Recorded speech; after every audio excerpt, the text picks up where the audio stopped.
Hello? Hello. Hi, Midnight. Hi, Mew Bunny. Foxflower. Welcome back.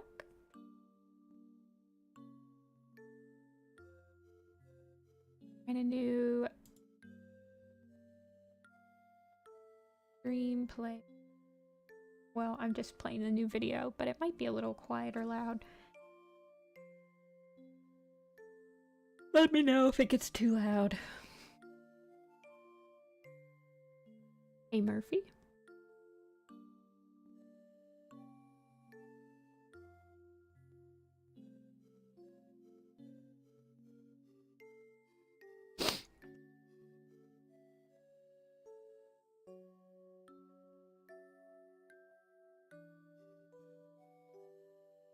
Man, I haven't touched this since last week. Figure out what I was doing.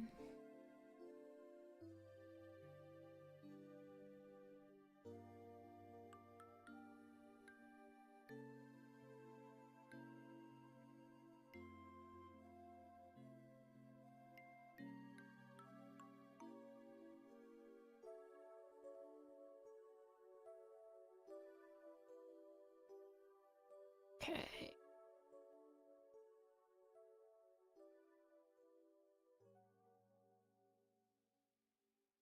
I think I was line art. I think I was seeing the line art for one of the trees. I specifically remember this giving me a headache.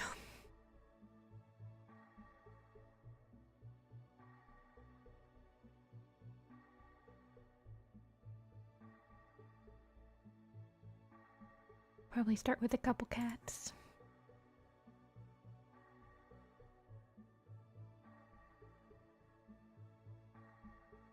I guess acorn fur right here. Let's pull up acorn.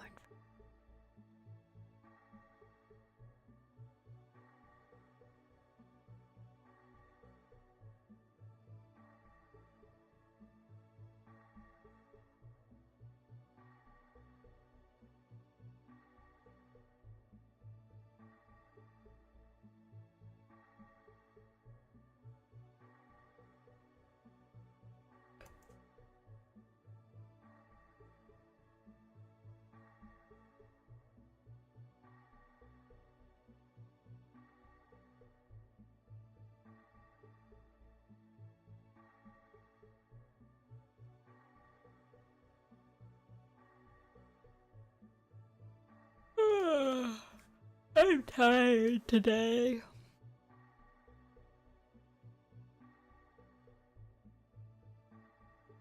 It's only Tuesday. Nice.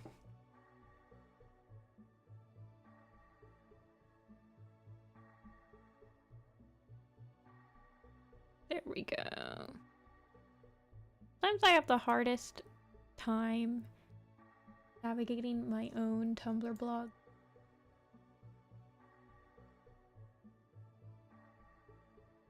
Okay. Acorn for AI.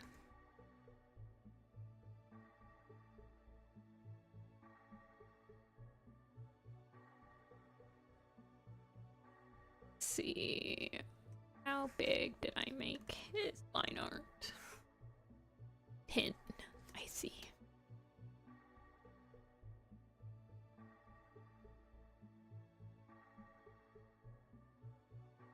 He has like a very strange shaped face.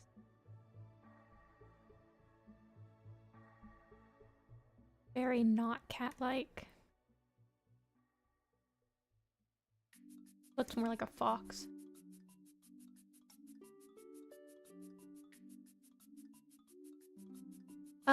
Definitely Foxflower if you're doing a big background. Start with like basic shapes and then work your way down into the detail. That helps me a lot with like not making the far background way too detailed, like compared to like the foreground and all this stuff. If you just start everything off with basic shapes and then you kind of like work your way through.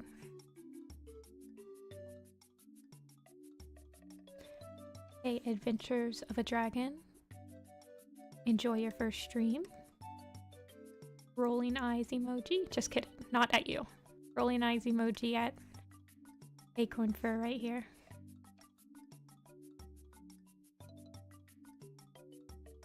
And then I use a lot of reference, like, I use a lot of inspiration pics to, like, oh wow, that's really, like, sometimes I'll look at, like, just tree roots on Google and I'll be like, oh, that's really cool. I didn't know that you could do tree roots like that. Or I was at this one campground a couple weeks ago. I went camping for the eclipse, and the tree that was on my campsite had exposed roots that were growing out of the ground, but the exposed roots, I think that somebody must have like sawed them off so that they were level with the ground, so you could like see inside these roots. I think it was dead roots at this point, obviously, but they were like concaved. I don't know, it was very interesting.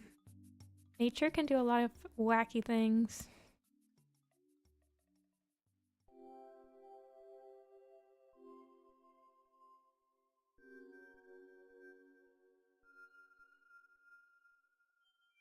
Hey Lynx, enjoy the lurk. Yeah, I use Pinterest for references a lot. I also have like a folder on my laptop that I'll like save stuff to. You can call me Dragon. You got it.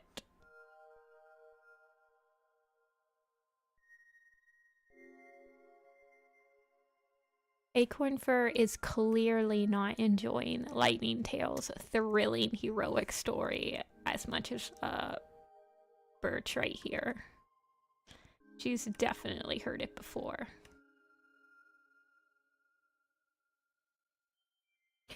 A leaf pool.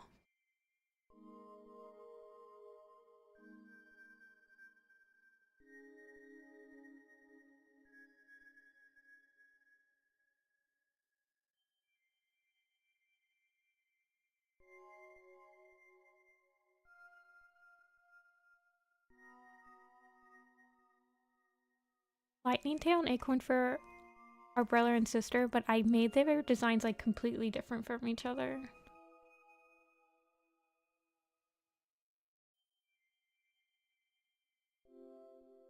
Okay, I need to sketch out.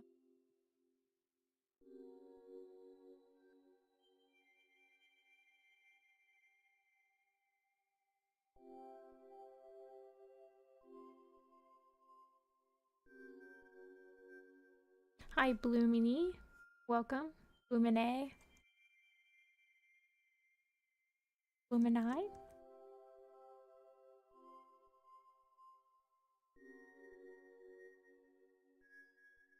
She has kind of like a round face. I don't like how I'm doing her nose. How did I do it? I did it kind of paper.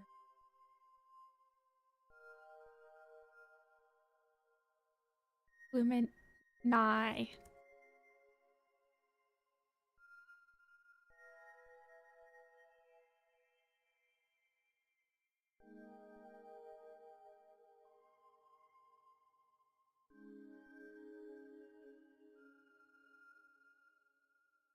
Hey, Evie. Thank you.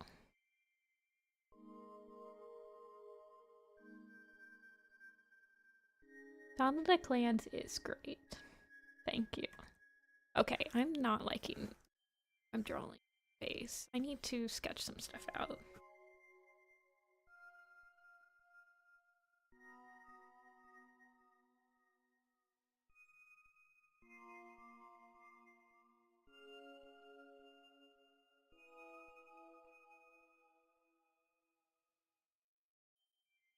By Drago. Another dragon? Y'all must fight now?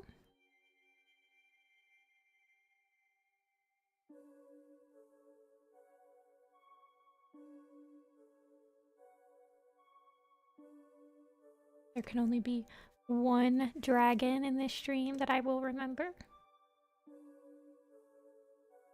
No fighting. Okay.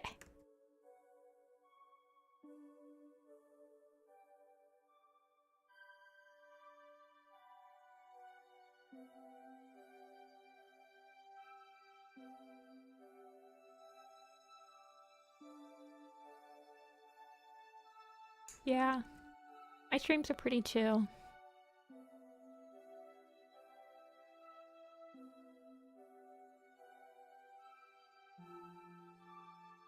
Best drawing cats. Thanks. This is like one of my newer brushes for line art.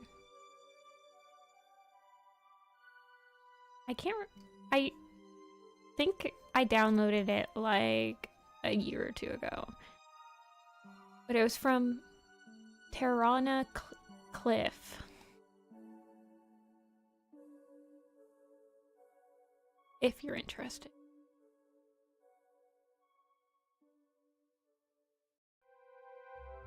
I get the favorite warrior cat question like every stream. I try to like change my choice every stream because I don't really have like a definitive favorite. So I just kind of like pick whichever one comes to mind like that day. I think that's good.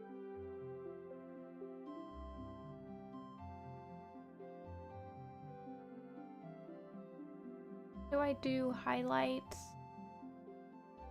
for lighting?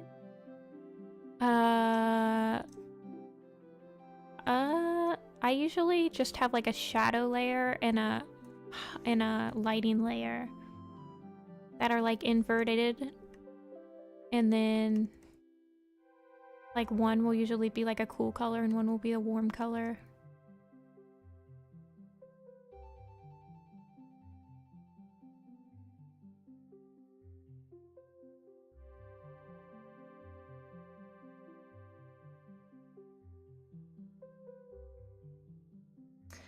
So, what's my favorite warrior cat for today? I'll pick... So, last stream, I did River Ripple. Because I was drawing River Ripple. I'll pick... Longtail today. I like Longtail.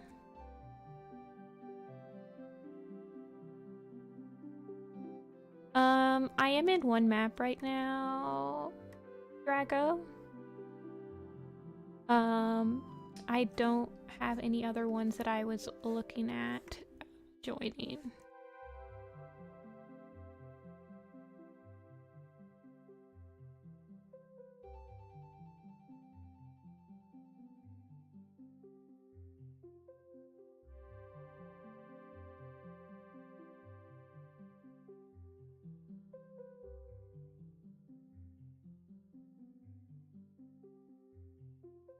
Yeah, Longtail's good. Longtail was the character, so the person that got me into reading Warrior Cats.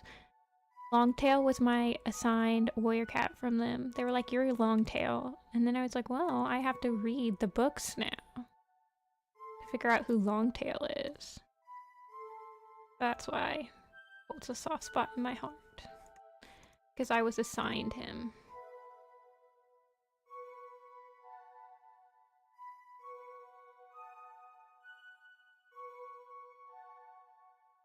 You think Longtail is overused? I don't understand. What do you mean by, like, overused?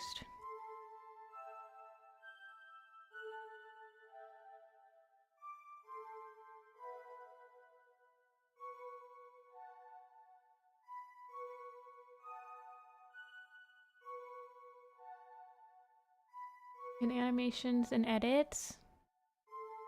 I don't think so. I don't see him, like, in any projects. Like, the only thing that I see from Longtail is, like, the collar fight scene. Or, like, the fight where Rusty loses his collar. I feel like that's the only time I ever see him.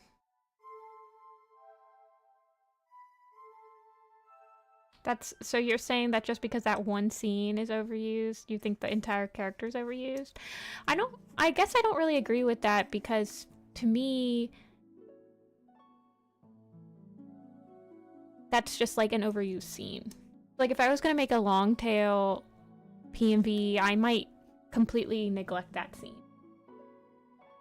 But that's what I did with Little Pistol. I didn't include, like, well, at the time currently boarding it, I didn't include like any of the overused scenes I see Blue Star in.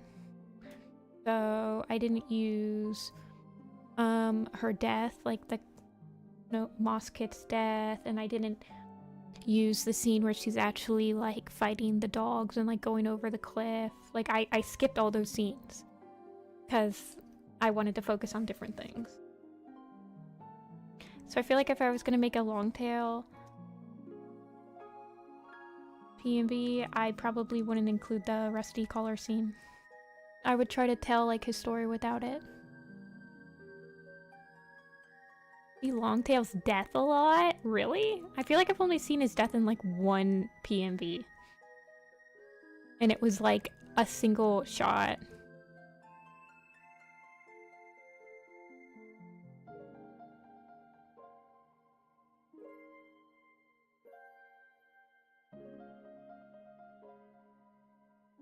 I think that there's a lot of potential for like a project that explores how Longtail like becomes comfortable with his place in like Firestar's clan, or like a clan post Firestar, because you could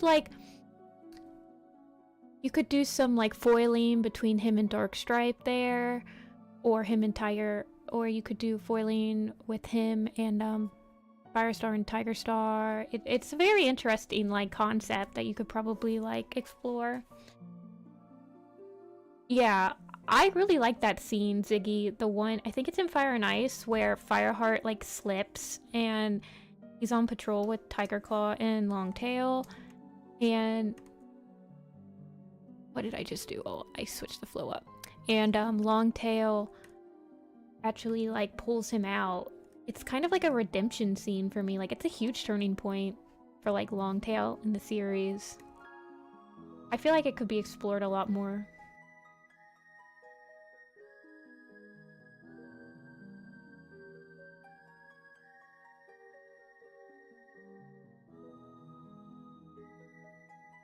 I remember a Longtail, like, oh gosh, I can't remember the exact name, but it's like a mountains, it's like got mountains in the name, and it was a PMV, but it mostly focused on his relationship with Swiftpaw, if I remember correctly, which is an interesting relationship, and I do really like that PMV. But I also like Longtail during the Brightheart manga was interesting. Yeah, Mount Washington. So yeah, I'll pick Longtail today. I'll give him a favorite character status for today. I think he's interesting. I'd like to explore more about him. I think that the most overused character in any Werecat project is either Hollyleaf or Ashfur. It's very interesting because those two have scenes that you see a lot from the third arc, and I think that's one of the weakest arcs. So it's very interesting that that arc has actually some of the most content made out of it. Very interesting.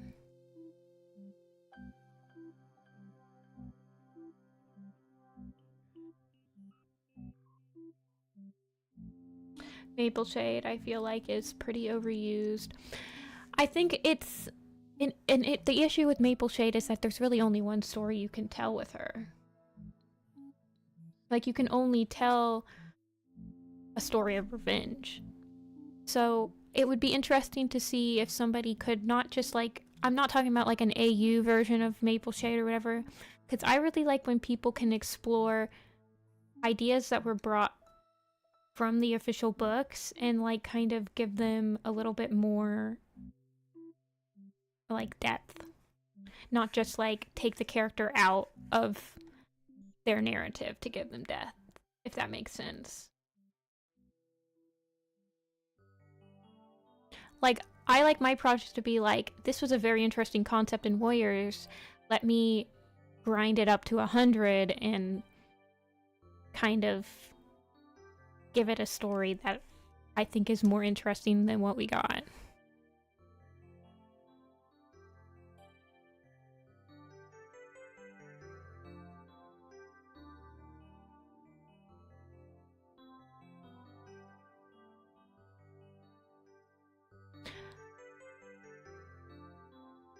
You think Golden Flower deserves a novella?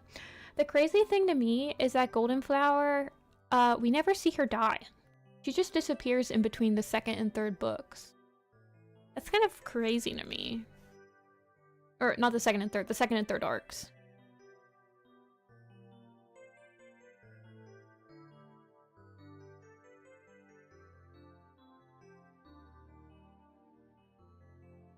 But yeah, I have an idea for a Hollyleaf. I guess I would say it's a Hollyleaf animatic, because I don't know if I would want to go any further than like an animatic or like some color boards. But I specifically want to avoid any any direct portrayal of like the fire scene or her killing Ashfur, because that's been done to death, and I feel like because it's been done to death, you can get a lot more kind of abstract and symbolic with it, where it's like people have seen it already, so the people that are watching your video, like as long as you have like a couple of embers on screen, they'll probably know what you're referencing, or like, yeah, I don't know, like have a couple of like, I don't know. I just find that interesting to like try to do that. I also don't really like portraying like cats dying like on screen. I usually like symbolically show it. Yeah, Golden Flower shows up to give Brambleslar a life, and then that was it. I think that they could make like, I don't think they'll ever make novellas again, but I think that they'll continue making like, they should continue making the mangas as like a replacement of the novella. So they could make like a Snowtuff manga, I think would like actually do pretty well. And I think that they could do like a manga with some character from Dawn of the Clans. I don't know. I think they could do a Barley manga with Warrior Clan that has like a nice send-off to him.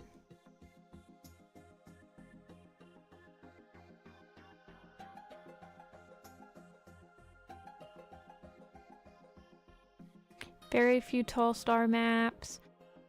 And it's very interesting because he has a pretty generic like story of like wanting revenge for like a father, like wanting revenge for a family member dying and then coming to terms with it and like realizing that that's not gonna like bring him any closure. Like it's a pretty common story. So it's interesting that there hasn't been any songs that people have discovered that's like kind of telling that same story of like coming to terms with the fact that you can't, that committing some crime isn't going to like bring your family member back.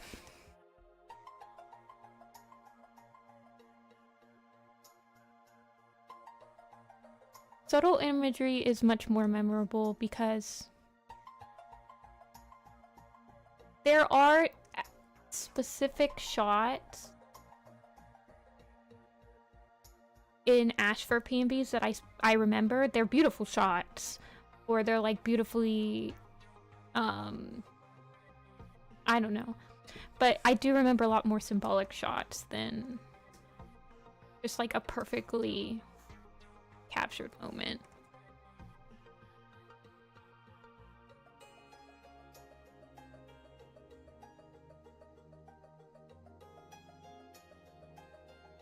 I do too, Fox. I was thinking like a Pebble Heart manga or like a Gorse Sparrow Fur would be a good pick, in my opinion.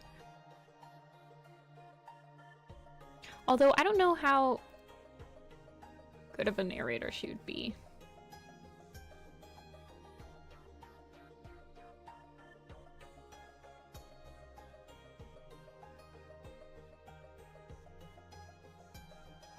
I definitely have a list of things that I feel like people would want to read, but then there's also things that only I would want. Like, I feel like I am part of like the 2% of the fandom that actually wants more Dawn of the Clans content. So I don't know if we're gonna get it. Okay, let's do Birch too. I mean, I say something like, oh, they should do Sparrow Fur, but no one remembers Sparrow Fur, no one really cares about Sparrow Fur, but then they made the whole Mudclaw novella, or the whole Mudclaw graphic novel, and I'm like, that wasn't necessary, but you guys did it. So, nothing's off the table.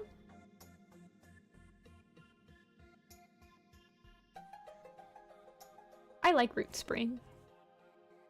I think he is really goofy, and that's like one of the appeals of Root Spring to me, is that he is a very goofy cat. I like that at the beginning he's like, oh my god, my dad's so weird and I don't want to be associated with him, and then he like becomes arguably more weird than his dad, and I think that's hilarious.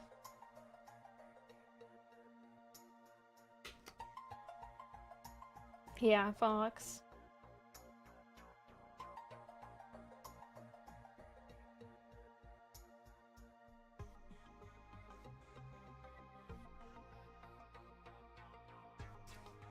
Let's sketch him out a little bit more.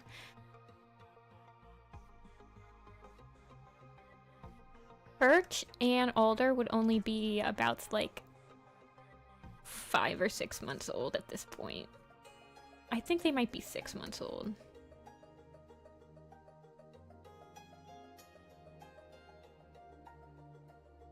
Be a dragon.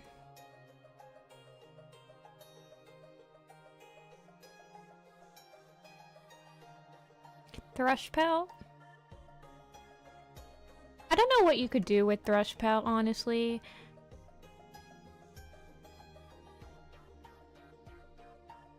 Like, I would like there to be a graphic novel about Rowan Star.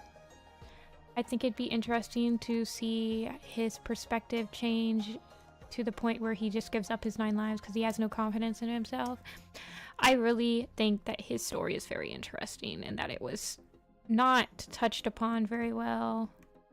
Although, I honestly think he did, like, it was touched on decently at the end of A Vision of Shadows, but like no one really likes the end of A Vision of Shadows, so no one really talks about it, if that makes sense.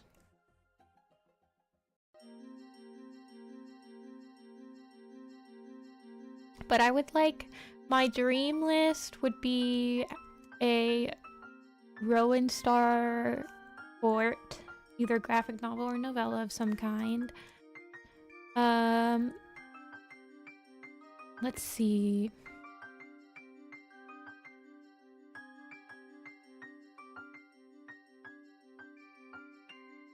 What else would be in my wish list?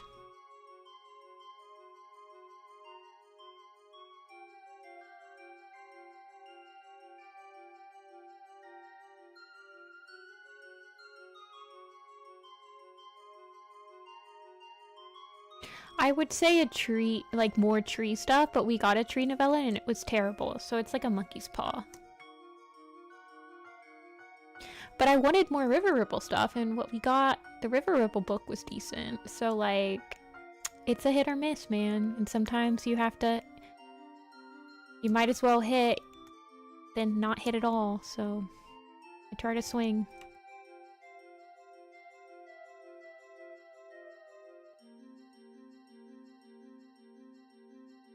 Fully based in StarClan. I could see them doing that with like concurrent with Broken Code.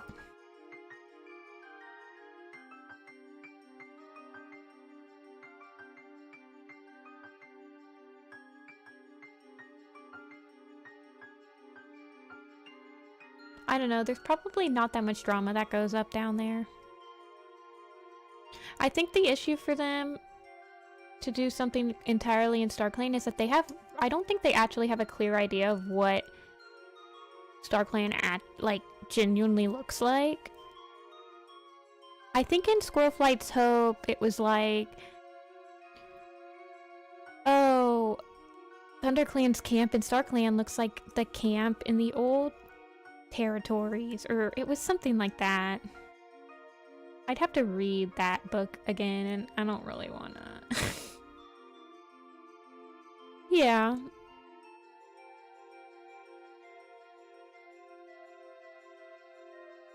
That's... I agree with that, but also, I don't know. I'd rather them have some more new characters that are interesting. I could see them doing something with Juniper Claw.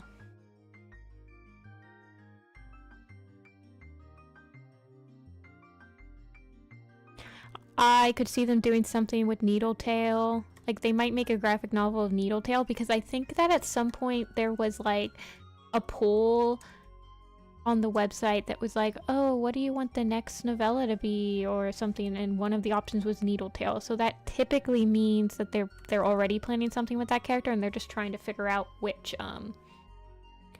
books to prioritize.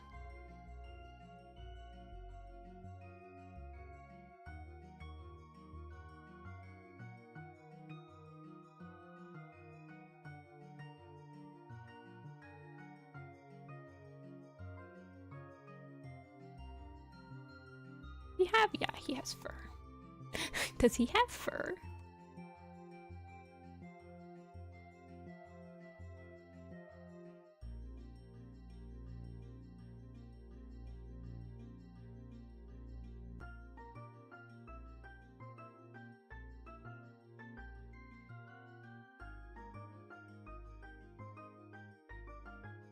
I'm wrong, Juniper Claw.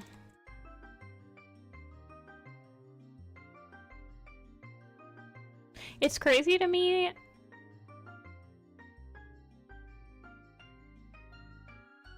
I don't know. You just had the wrong people sitting on his jury when they judged him.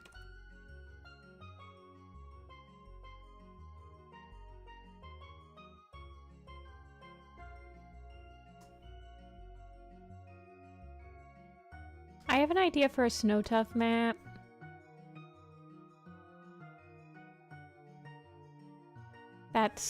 I think it's from a My Chemical Romance song. But the premise of it is that he is like sitting at his judge and they're like showing him his life and he's like, yeah, you know, sucks to suck. And then at the end he like ends up in the dark.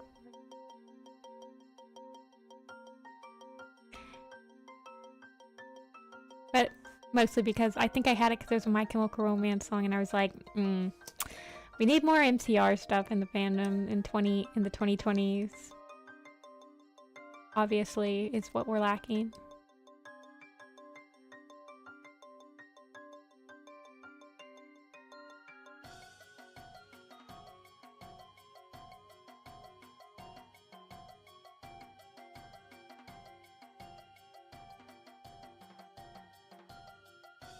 He has kind of like a round.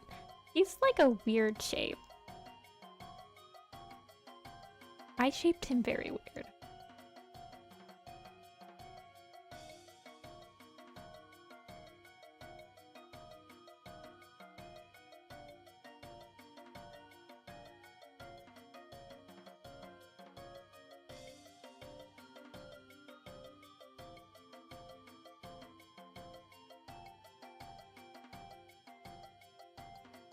Bright Flower and Lily Whisker? Bright Flower?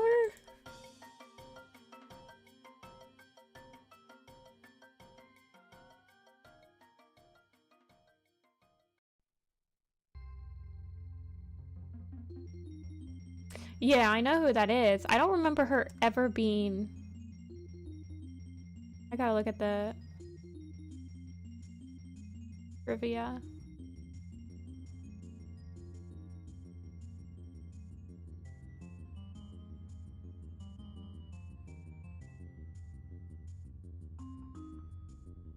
Oh my gosh, you're right.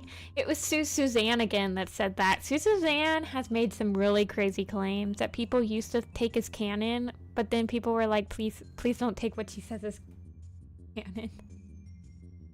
Yeah. Because she was filled with hate and no longer sane. She deserves to be in the Dark Forest? Like, dang, dudes. And Lily Whisker? I gotta see this.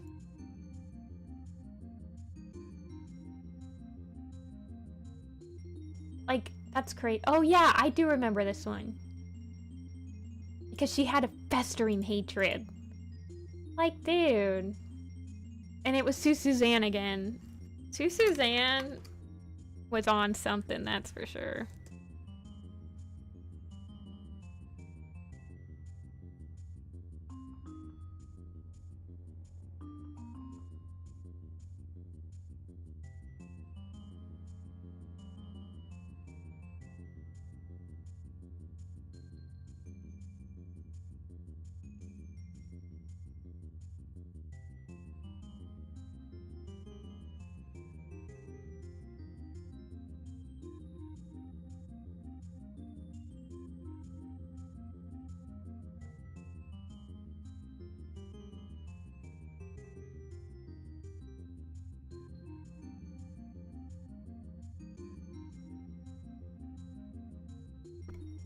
Oops, sorry, I just touched Mike.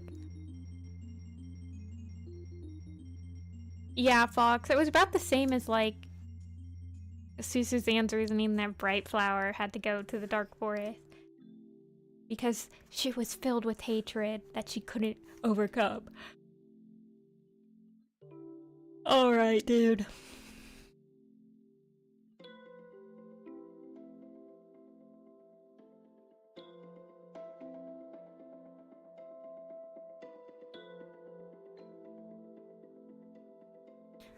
Hi, Espresso.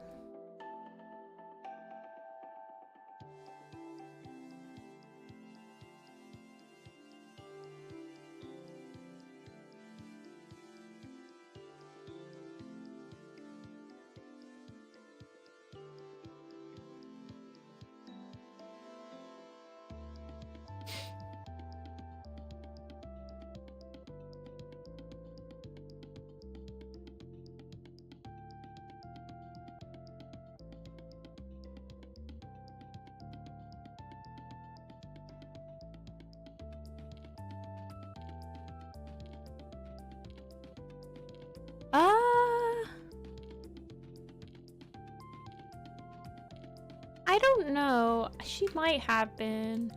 I know that Clawface was listed as a Dark Forest cat for a really long time. Okay, he's back in it.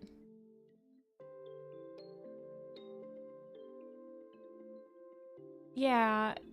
So in Secrets of the Clans, he was in the place of No Stars. But then it was retconned. Yeah, Stumpy Tail's in there too for some reason. Here, I'll tell you.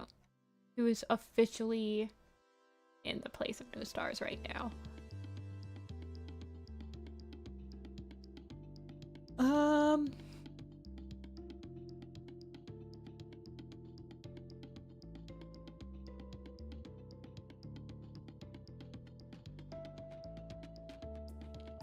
So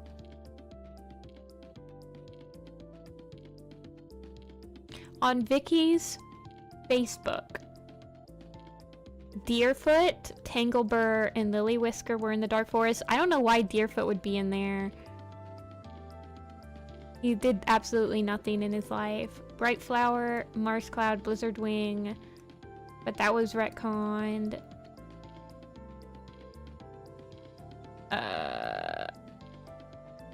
Lily Whisker, Bright Flower, Marsh Cloud, Buzzard Wing.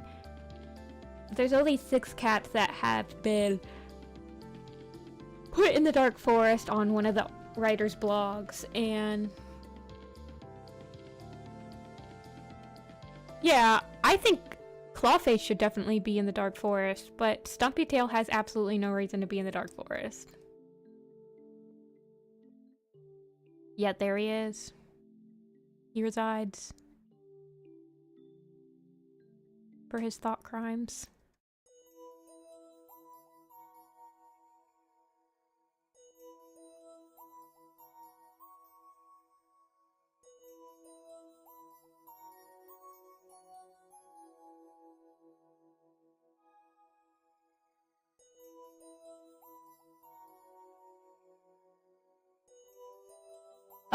It said that she broke the rule where it's like you put Kit's life above everybody else. So when she witnessed, it said that she witnessed Maple Shade's, she's the one that went back and told everybody in ThunderClan, so she witnessed Maple Shade and her Kits drowning, and it's like, I guess implied that she could have done something to help save them, but she didn't do it, and so she went to the Dark Forest for that. That's what they've said, but that's like, that's a huge, like, implication in the actual story, but the editors have gone and said that is why she is in the Dark Forest. I don't know, maybe she was in a position, I'm giving them the benefit of the doubt. Obviously, I don't know. But like, maybe she was in a position where she could have grabbed them as they washed by her easily, and she did not do that, you know? Not sure.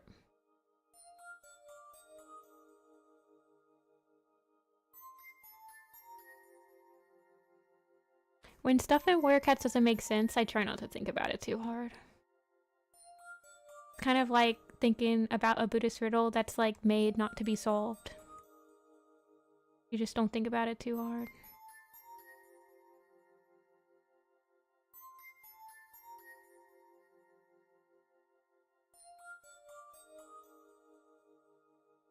But sometimes I like to think about how they could write it in canon to explain it away.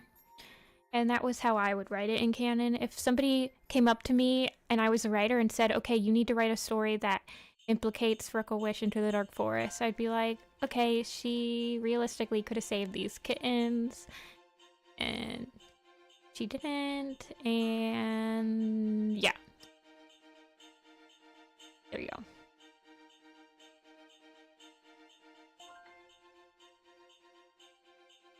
And also, I have her inner thoughts being, yes, I want these kids dead.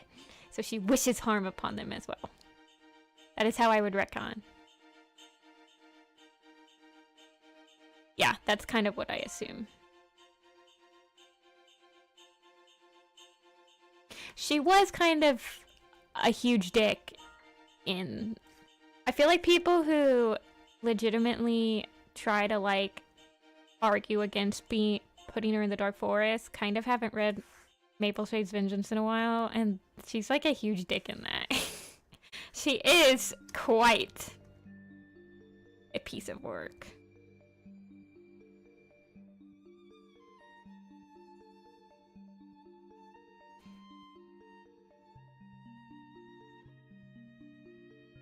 Oakstar? He does not kill the kits, I believe. Hold on. Let me make sure that I'm thinking about this right. I have not read Maple Shade's Vengeance in a couple of years at this point. Let me...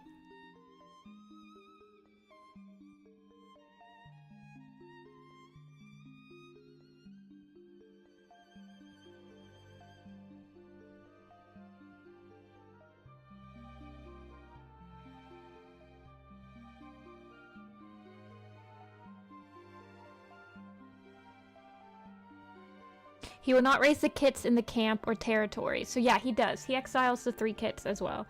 I don't know. That is interesting. I feel like... yes. I would say yes. If there was any continuity in Warrior Cats, Freckle Wish and Oakstar should both be in the Dark Forest. So, yes. At first, I thought he exiles Maple Shade after the kits had died, or he exiles Mapleshade but says the kits can stay and then Mapleshade takes them. Like... No, you're fine. Like I said, it's been a while since I read that book. So some of the details get a little hazy after you haven't read it or like focused on that book in a while.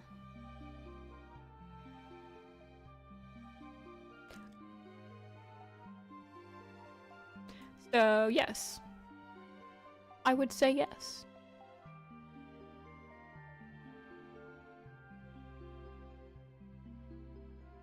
I don't think he actually has ever been seen in StarClan. He's in StarClan on the,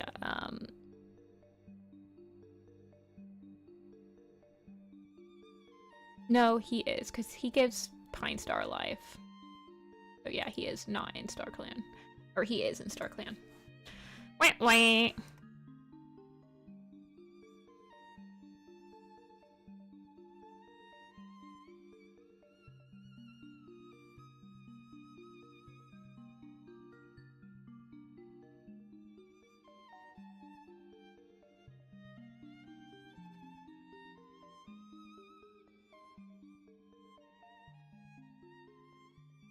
I just don't trust them enough, Isla, to do like a what if series, because I don't think that they really...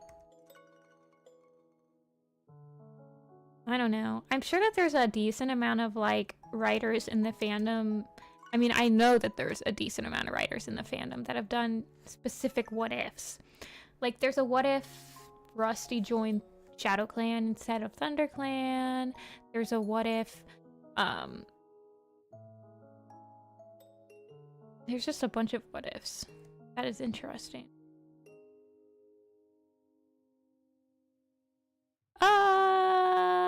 I don't know, Fox. He'd be pretty old if he returned.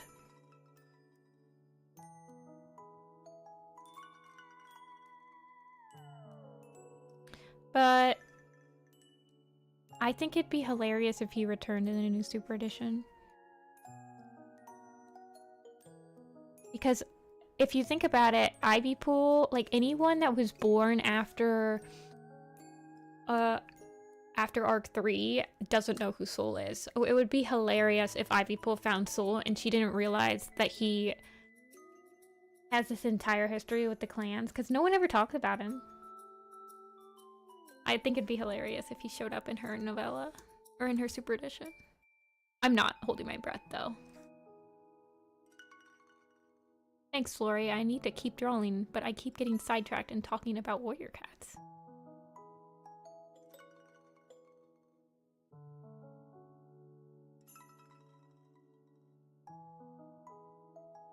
Opinions on Ash for Hawk for a ship? No, it's fine. I don't really have any opinions on most ships.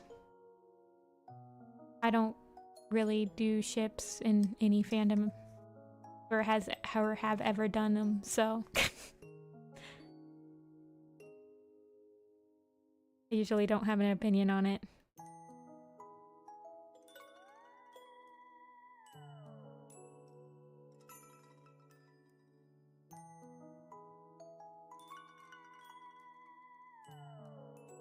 No, he doesn't come back in Omen of the Stars. He comes back at the end of Sunrise. No, he didn't. Did he really?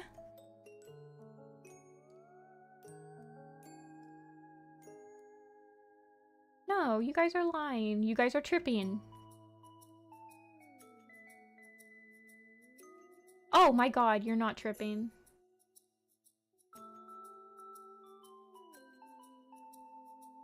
Oddly Leaf spares his life because of the warrior code, and Soul promises his revenge.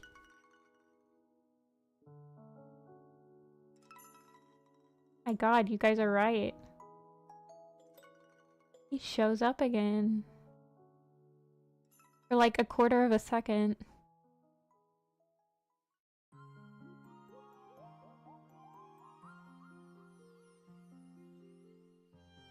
This is so amazing. How did I block this out of my memory?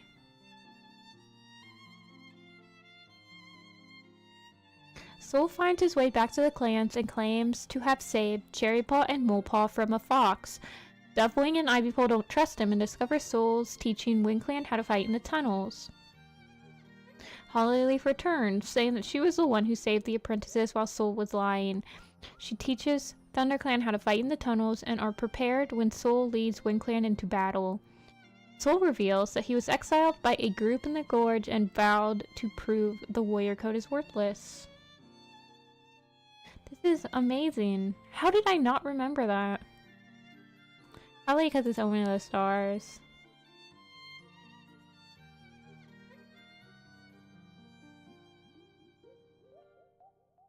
Hey Clover, enjoy Crooked Star's Promise. I think it's a pretty solid book.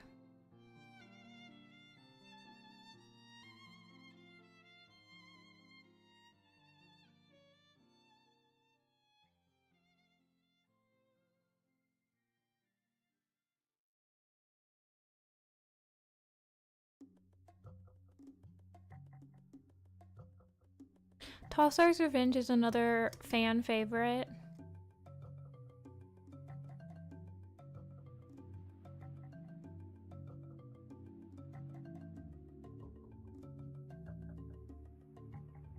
You only have the first series. If you look around, you can usually find like PDFs lying around on the internet of the other books. Or you can rent them from your library. That's what I did when I was growing up. I rented a lot of them from the library.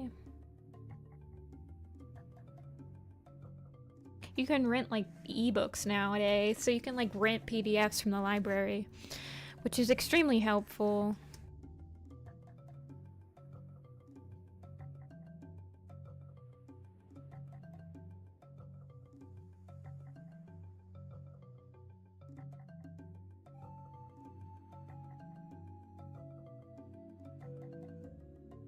I don't like the color of his eyes. Like, I kind of want them to stand out more.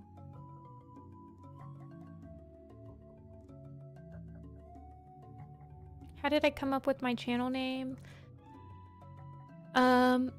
So my first channel was named Applestar4904.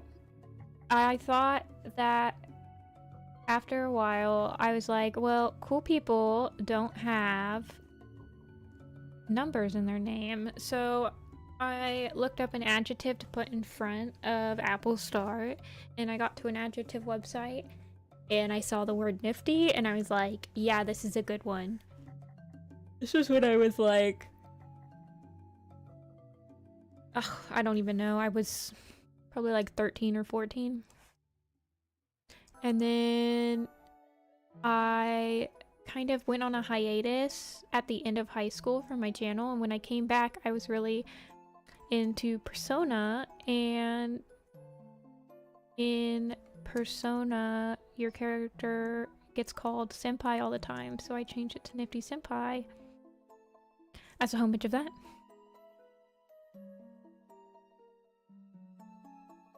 I don't really know why. I mean, I got rid of the Applestar part, but my mascot's still named Apple. Yeah, I get that, Yellowfang, but it is like a lot of money to invest in a series like Warrior Cats. Especially at first. So like, I read Wings of Fire on PDF because, like, rented PDFs. Because I didn't want to spend the money to buy the series when I didn't know if I would like it or not.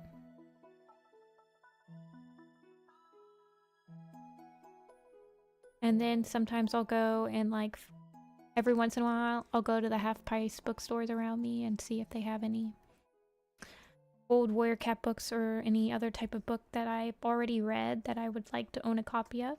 Because I'm like, ah, yes, I would like to reread this. That way I'm not but just buying a book that I'm like, I'm only gonna read this once. Why would I want to buy it, you know?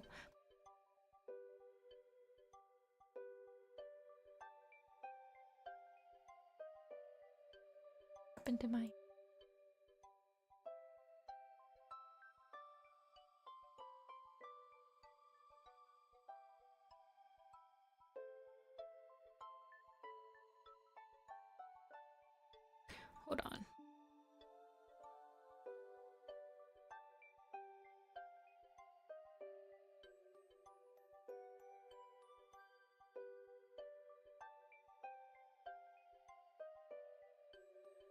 Let me open it again.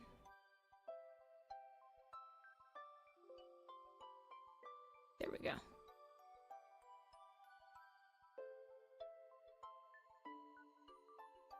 American shipping is like 80 euros for a book, so ebooks on top.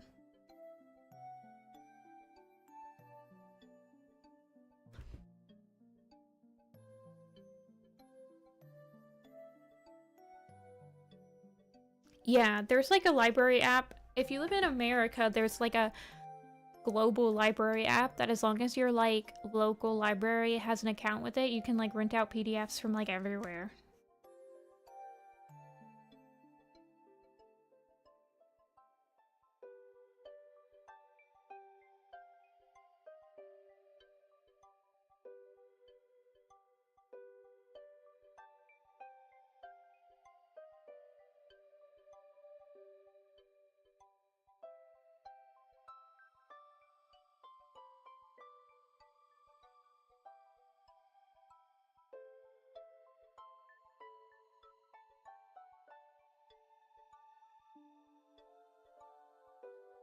And still read them out of order. I never read Weircats out of order. I find that a very fascinating that a lot of people read them out of order. Oh my gosh, my glasses are getting in the way of my headphones. I need like stream headphones that aren't over the ear. Because my over-the-ear ones hurt when I wear glasses. So it's like, do your ears hurt or do your eyes hurt when you're done streaming? Pick.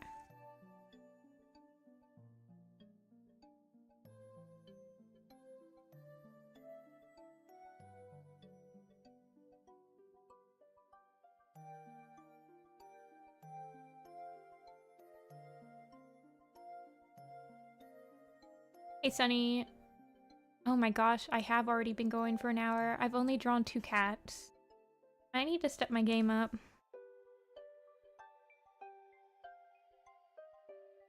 Yeah, I like my over-the-ears because they have a nice headset with them, and they usually don't bother me. But when I wear my glasses, I'll wear my glasses when I'm drawing because I'm staring at the screen without blinking a lot. But the over-the-ear headphones are bad for that.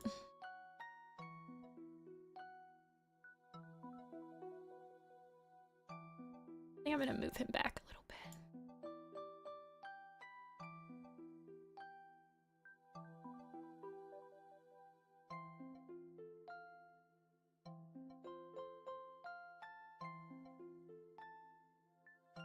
Maybe down?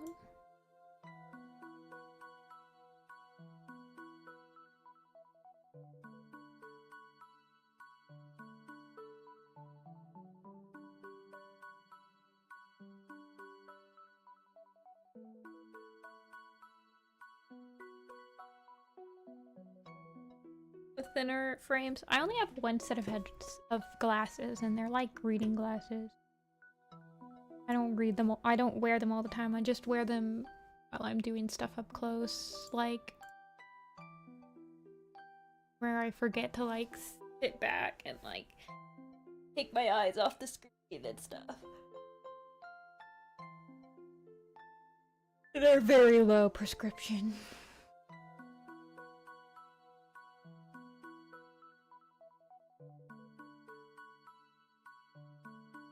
It looks like I was starting to outline one of the trees.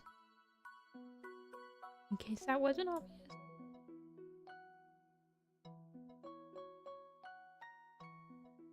You have any cats yourself? Yes, I have one cat. Her name is Apple. And she is turning 15 this year. She's big. You're big old.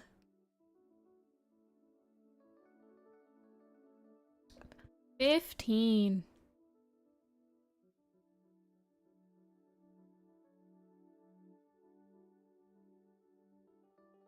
Granny Smith apples. You're so right, Shrimp. I should draw Apple as a Granny Smith. She needs like a cute little Granny Smith spectacles when I draw her. Sparrow Fur and her brothers.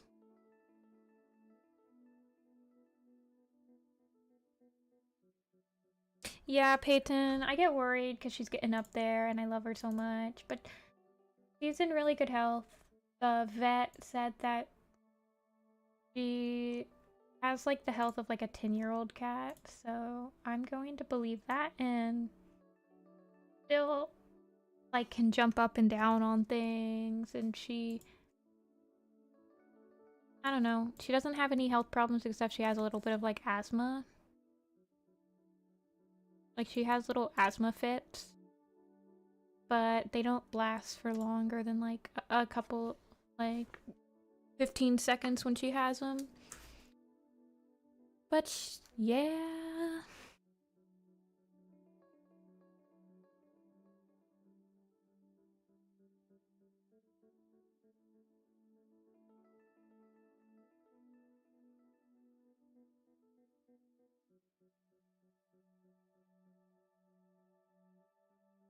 No, she doesn't have an asthma pump. I didn't realize that they made those for cats until I was looking on YouTube and I saw one. And I'm not sure how I would go about getting her one. I mean, I've told the vet and like I've recorded it for the vet to like ask about it. And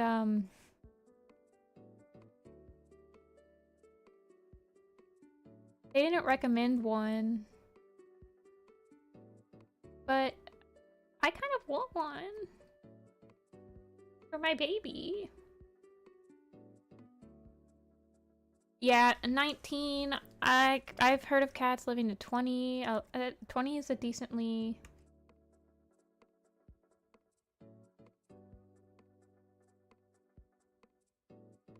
Yeah, I had a dog growing up, but she passed away not recently, very suddenly. She had like a heart attack and she was just gone. No, she hasn't had kittens before. So I adopted her from a foster care. When she was like 6 months old. And they found her in a cardboard box at in a parking lot or whatever. So she was already fixed when I got her.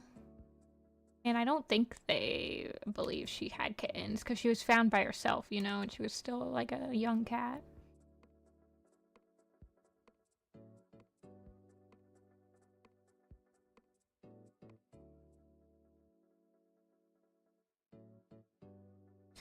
But she has like ear infections a lot.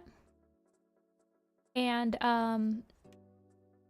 like right now I'm giving her ear drops twice a day because she's got another bacterial infection in her ear.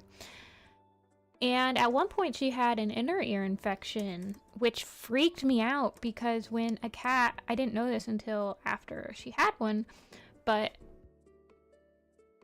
when a cat has an inner ear infection, the inner ear is so close to like the nerve that controls whatever side of the face that the ear is on, that when her inner ear got inflamed, it pushed up against that nerve and it made like that side of her face paralyzed.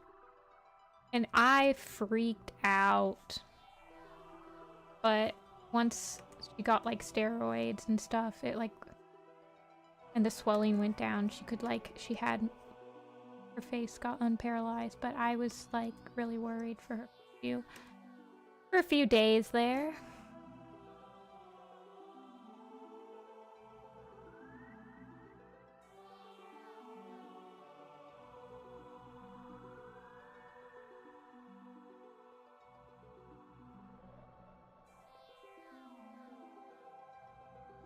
Cobweb.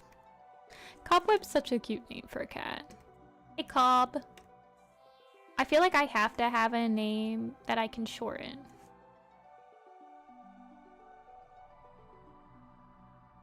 Apple's shortened name is just Baby, though. I just call her Baby.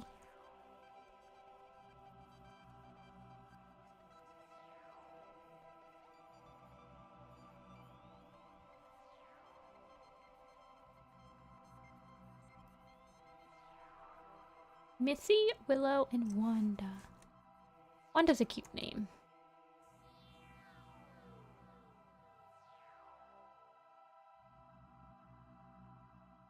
Yeah, I don't call her I'll call her Apple Dapple sometimes.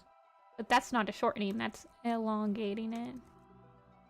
I just like need it to be shortened to 2 syllables at most. As long as it's like 2 syllables, that's fine. So Apple's short enough.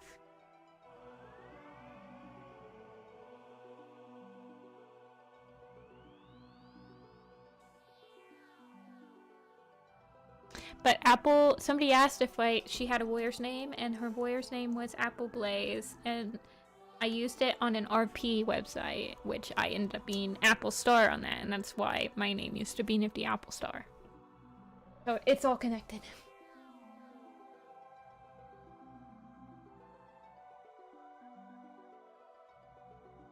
I feel like naming your cat a warrior type name is so long.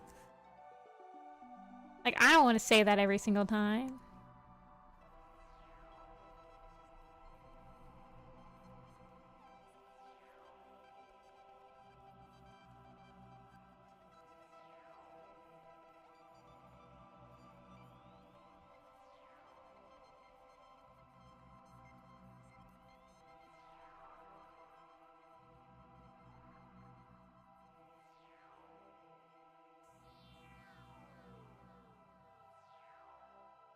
I don't like this playlist. It's too, like, chill. I need some, like, more interesting music.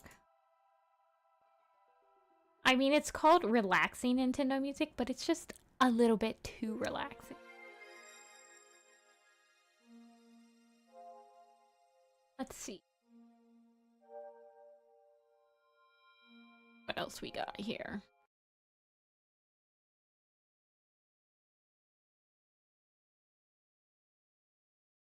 No video game music.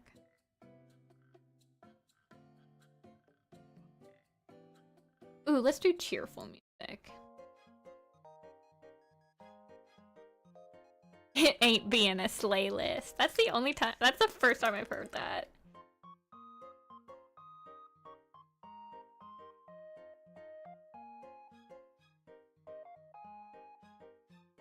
Barley and Raven. My Barley and Ravenpaw designs are based off of 2 of my old cats, Pickles and Kobe, who were a black and white cat and a black cat with a little white spot on his chest. So I based my 2 designs off of them.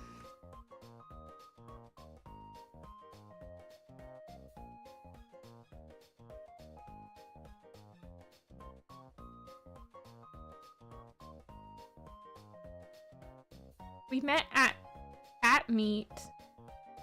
What was cat meet? Oh, you're not talking to me, you're talking to Angel. Hey, Amilka, thanks.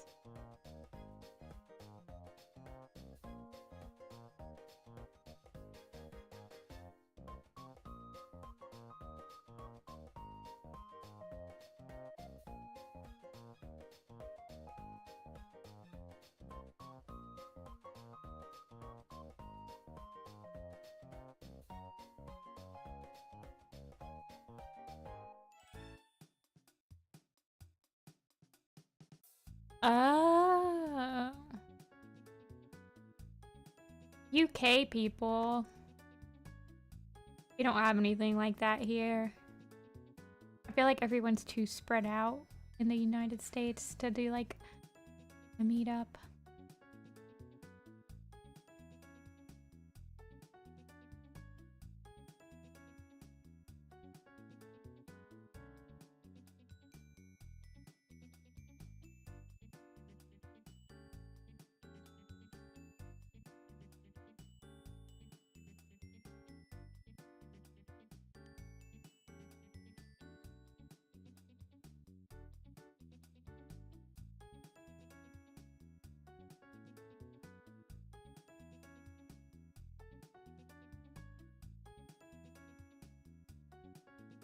Question to ask.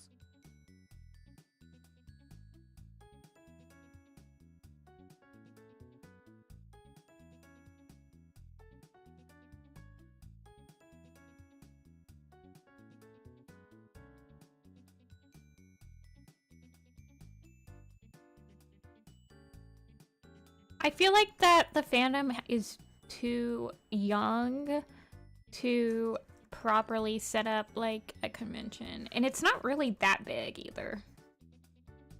Like, in the grand scheme of things, the Werecats fandom is not super huge, and a lot of the people that are into it aren't into it for very long. Like, people tend to move on very quickly.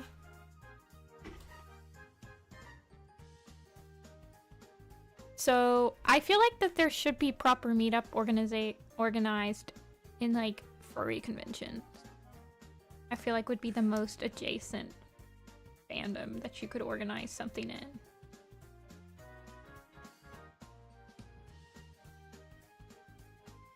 But even then, the demographics are still kind of strange. Yeah, Peyton. It kind of like, I don't change my hyperfixations like maybe every freaking like 5 years I have a new hyperfixation. That's like a hyperfixation for a few years. Warrior Cats is just like my constant. It's my control fandom. Like, I probably will never leave completely.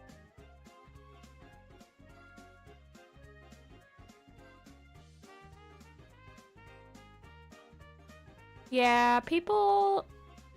I feel like the people that actually read the books probably stay for longer, but there's a lot of people in the fandom that don't read the books.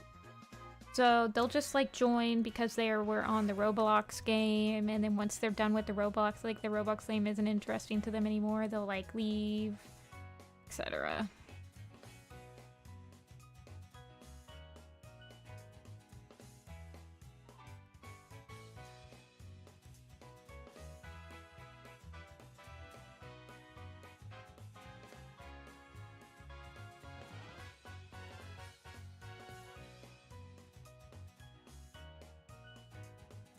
'But there are people, like, I just read Rings of Fire, but I didn't, like, interact with the community at all when I read it. So there are just some people that don't like interacting with the community, which is completely understandable in my opinion. It can be very daunting to be the new kid in a community.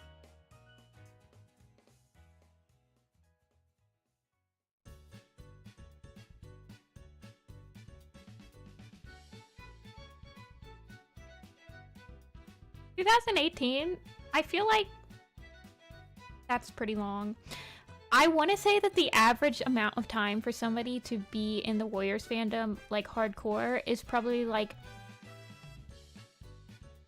2 or 3 years.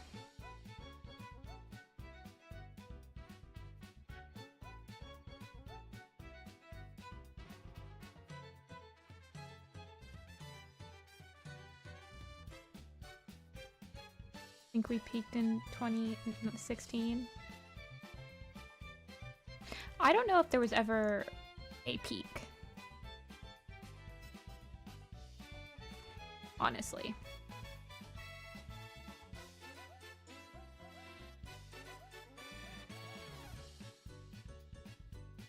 I mean, I feel like after a few years, people are always gonna say like a certain year peaked because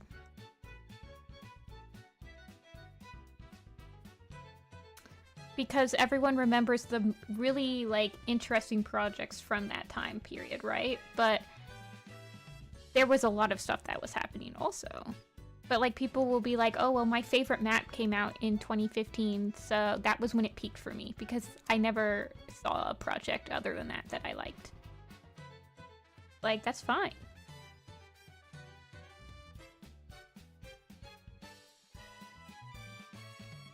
Hey, lovely tears. Oh, thanks. So the Soul map was hosted in 2019, I think. Not 2019. Was it 2017? 2018? 19? And that map, I feel like, has more views than any of my, like, 2015, 2016 stuff. So you could argue that whichever map has the most amount of views is when it peaked. But I don't. I know a lot of people think that Warriors peaked when Five Giants came out, but I don't think that. So, I think it's just a matter of opinion. I enjoy what new creators bring to the community. And sometimes it's interesting to see them work.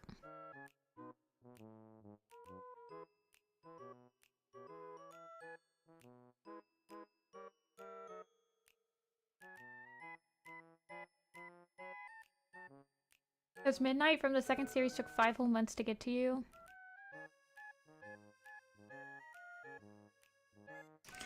You should just...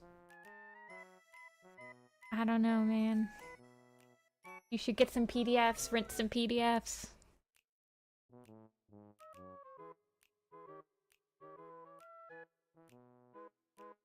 Hey, Kate.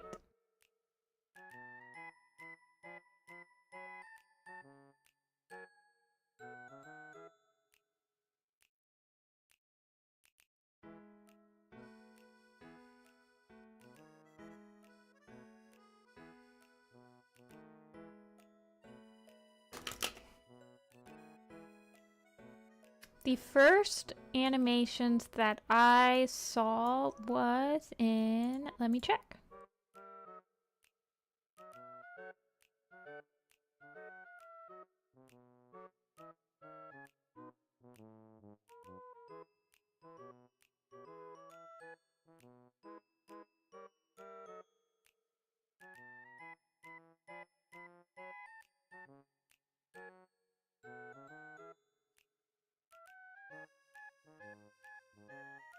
Uh, 2008? Or 2007? Probably 2007. 2008. Maybe just 2008.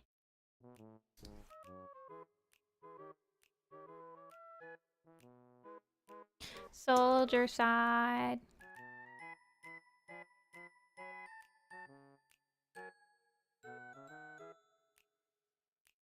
I like that Owl Eyes. Looks exactly like Grey Wing, but he's not his dad. I guess he's very tall.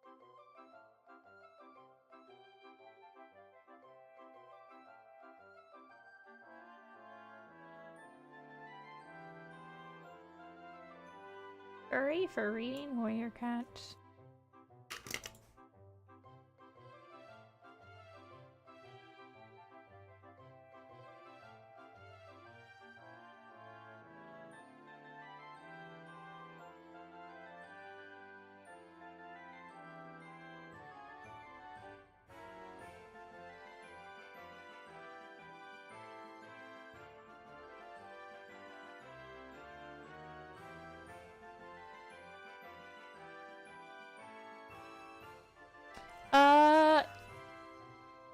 Maybe. Kate. I usually have to take a break from hosting something in the fandom for like a couple years because it takes a lot out of me to wrangle you guys all together to make some. I just don't have the stamina to just... Ay. Sometimes you guys make me feel a lot older than I am.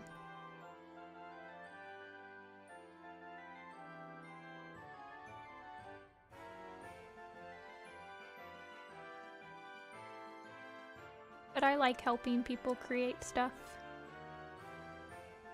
So I would say probably.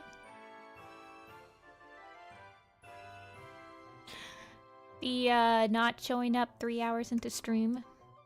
Nice play of the game.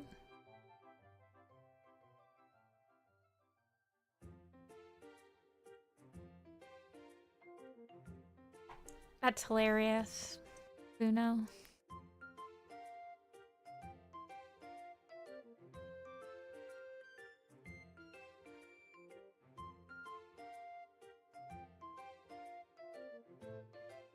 (1 p.m.)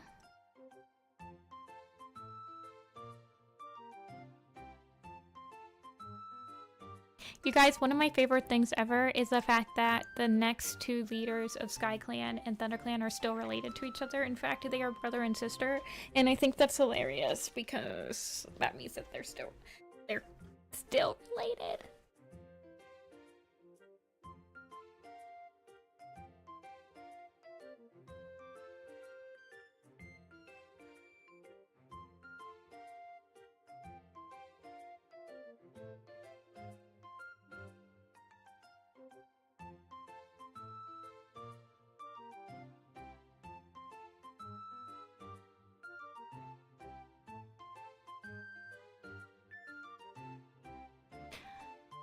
Aging is real.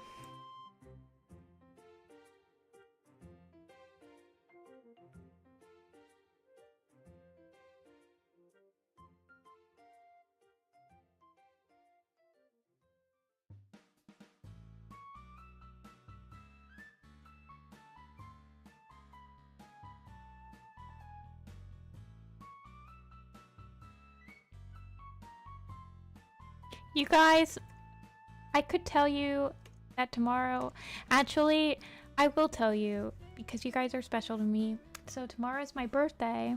This is so you guys don't feel as old, okay? Tomorrow's my birthday. I'm turning 29. Now you guys can feel young again.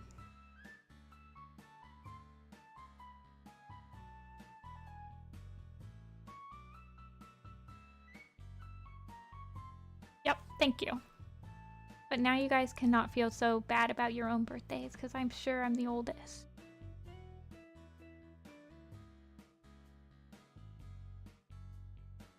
Yeah, but I'm still the oldest. So feel free. I allow everyone else to feel young in comparison.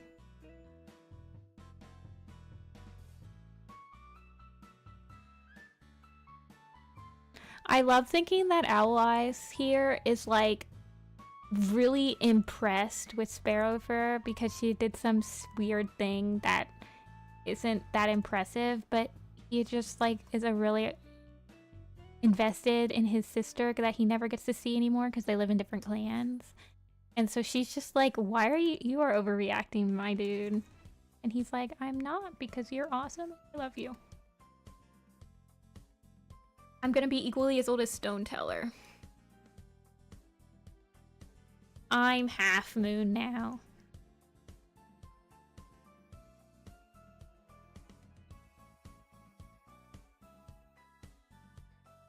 Oh, I went to the Ellerson like a million years ago. I'm currently Gray Stripe talking about Misty Star being my daughter, and I love her so much, but I'm ready to retire. I can't wait to see what she does with her life. And if no one knows what I'm talking about, that's a meme on a Bramblestar's Thorn.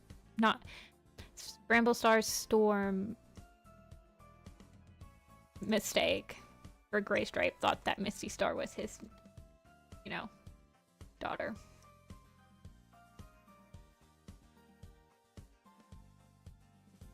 The word wise. I'm so wise. Birthday cake art? Sure. It has to be drawn in less than 5 minutes, though. I refuse to let anyone spend more than 5 minutes on something.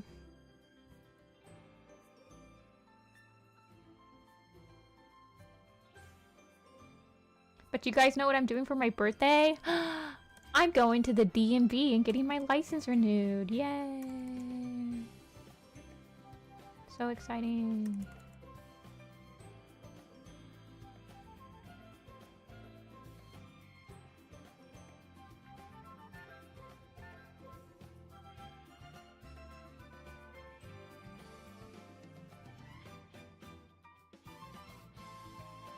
Otherwise, I will be literally driving illegally the next day. It expires tomorrow. I waited till the last second.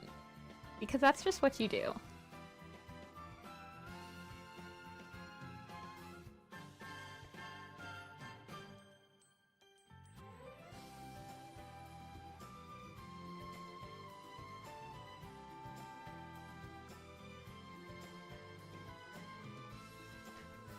Now I got a simple question for everybody. What if Graystripe was protagonist? How far will he be going in series? Like, you think he would, like, continually be the protagonist until he dies? Or what? What do you mean?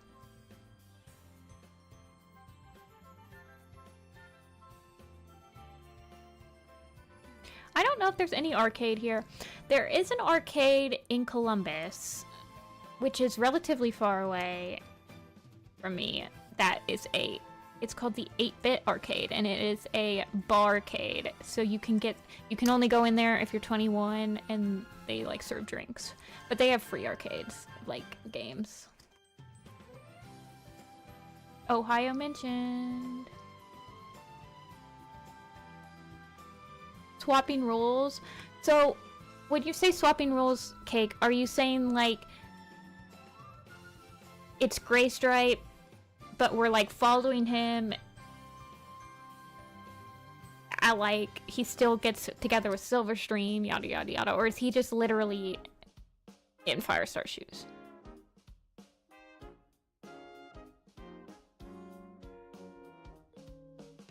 Yeah, I'm not doing anything for my birthday. Probably gonna play a game. Oh, I did buy a game as my birthday gift, but it was also on sale for $10. I bought Hades. I'll probably play some Hades or something.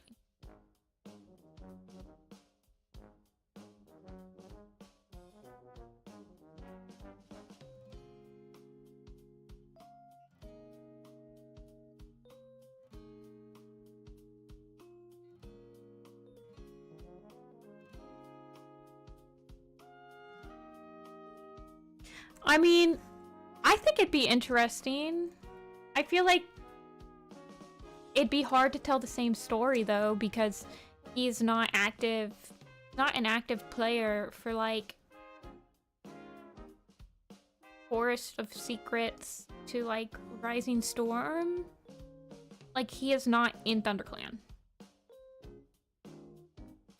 Firestar's kind of annoying. Sounds like you're pretty jealous of the fact that he's literally Jesus and perfect. I'd probably get that checked out.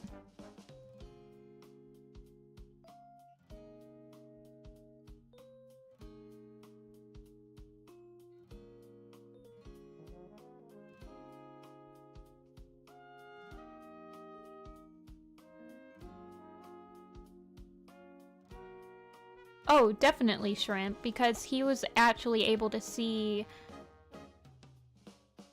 the corruption of Tiger Claw without having, like, because he had an unbiased opinion of him. So it is a huge part of his story that it was like an outsider.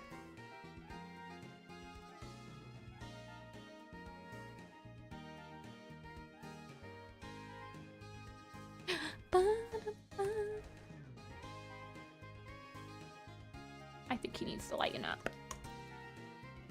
I mean his pelt, not his attitude.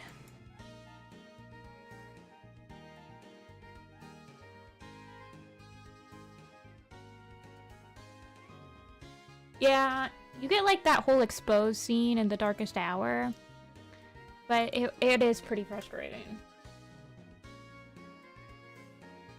Yeah, Dia. That's why it seems like crazy to me that some people start... And I think that you were the same. Like, you started on, like, a series, like, Series 7, where they like, don't bother to explain the world anymore. And, like, I don't know. I'm like, how did you get into it?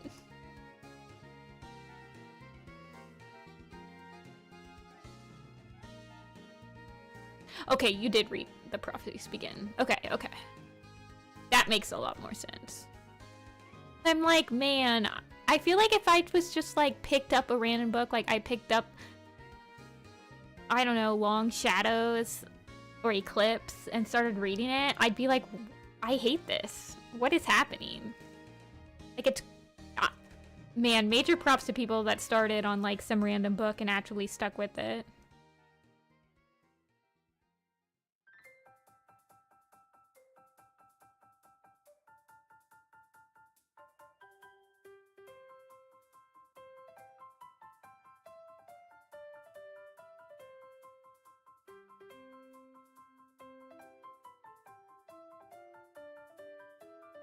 Oh, Scrappy finished Blue Star's Prophecy!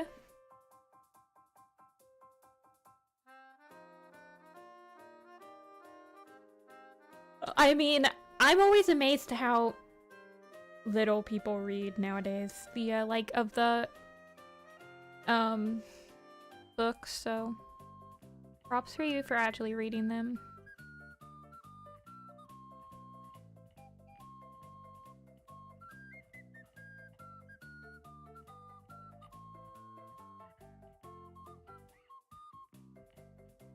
Started on fire? Nice.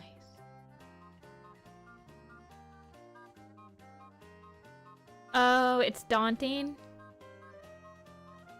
I always just go, there's like a books list on the wiki and you can do them in, I always read them in chronological release order. Makes it less daunting.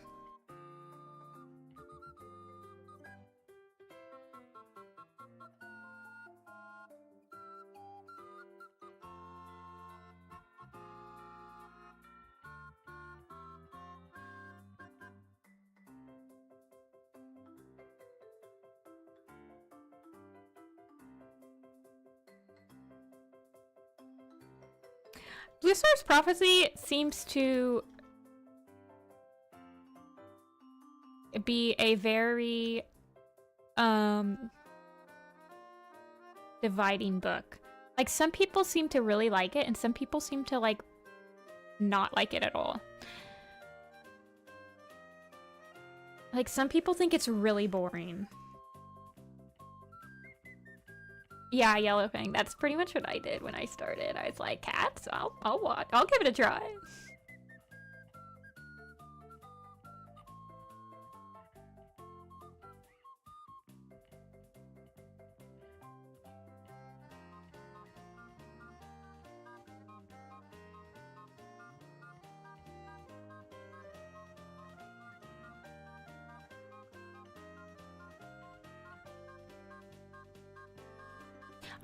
I guess I never feel pressured to, like,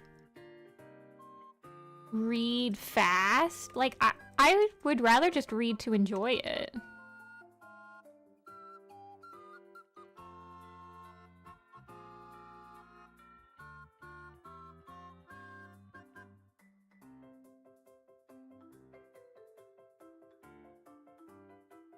No, I don't like that.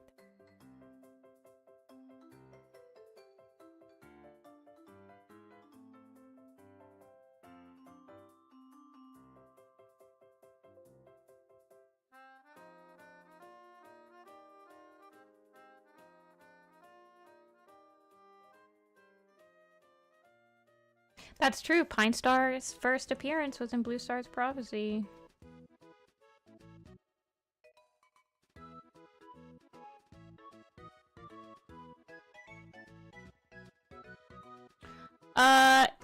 It's like implied that he does it. He's the way that he is because he has like a inferiority complex from Firestar, and he never really wanted to be leader, but he was bullied at the beginning of his leadership that he would bow down to Firestar, and like only Firestar would fight all of his battles for him, and he would just like not stand up for WindClan, and so he kind of like overcorrects and just becomes a dick. Of course, I feel like they also just are horrible at writing like a nuanced character like that. Was it in the field guide? Probably. Wait, was Enter the Clans before Blue Star's Prophecy? me check. And also do a hand stretchy. Like, if I was ever going to write a, if I was ever gonna do like an animatic or something visually with 1 star, I like his, there's a lot of potential in his relationship with Darktail that has been explored a little bit, but it's harder to explore. Yeah. It's harder to explore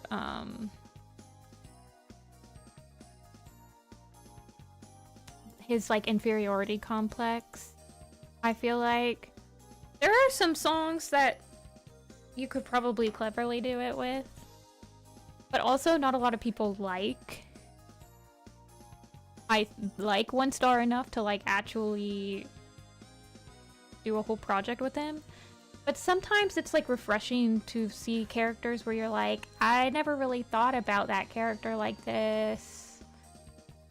Like, the map I'm in right now is a Juniper Claw map.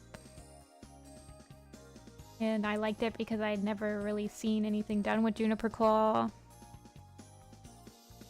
Yeah, Code of the Clans. Oh yeah, wait, so Code of the Clans actually had the first... Code of the Clans came out before Blue Star's Prophecy? That's crazy.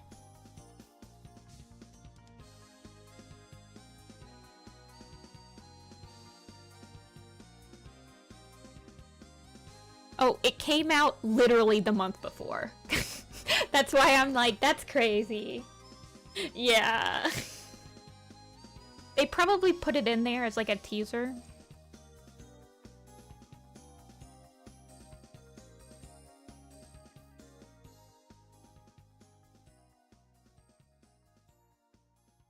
You think you like Yellowfang's Secret as your best? That's interesting. I feel like a lot of people would rank that as their lowest. Also, putting Mothlight's Vision above Blue Star's Prophecy, that's so criminal. That's criminal, dude.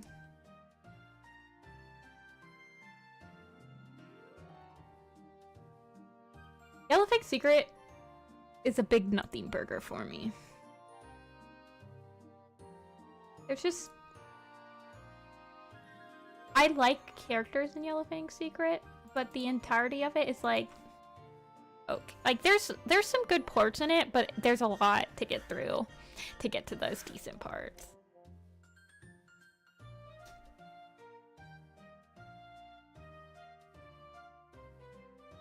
Does this scene take place after Fourtrees becomes a graveyard?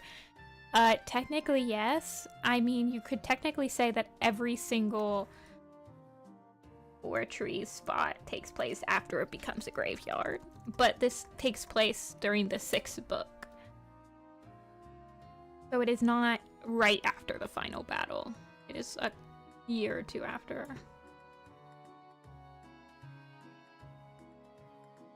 Or at least a couple months, or at least like a whole...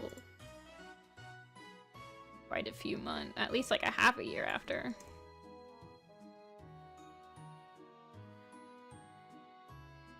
I want to reread the books in chronological timeline order and put together a really specific timeline on each cat and like their ranks, like each month, like they're specifically this old when this one happens, this specifically. But that's mostly just for me to like be able to say, okay, these are the exact cats that are alive in this event timeline if I decide to draw a picture in that specific event. That's it. I might do that because I've been itching to reread the series.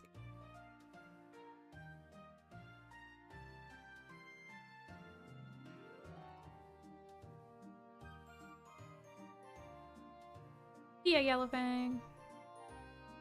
Yeah, I like mostly wanted to do that for like, I remember trying to do something like that for the River Clan. The River Clan camp picture. For some reason I couldn't think of the word camp because it was really hard to pick what each rank everyone was, specifically when Oakheart was still deputy. know, it was hard. And then I can like sell it to the story writing team and make money.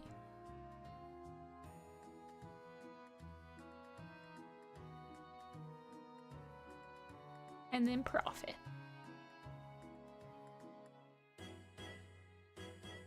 It was actually kind of dark. Yeah, that is arguably the best part of the book, is like her giving birth and like reacting, like realizing that broken stars, broken kids, like that's a, but the problem is that she gives birth at like the last couple of chapters of the book. So like nothing really happens until those chapters, and then the book just speeds up dramatically. So that's why I said it's like a whole lot of nothing when you're waiting for something.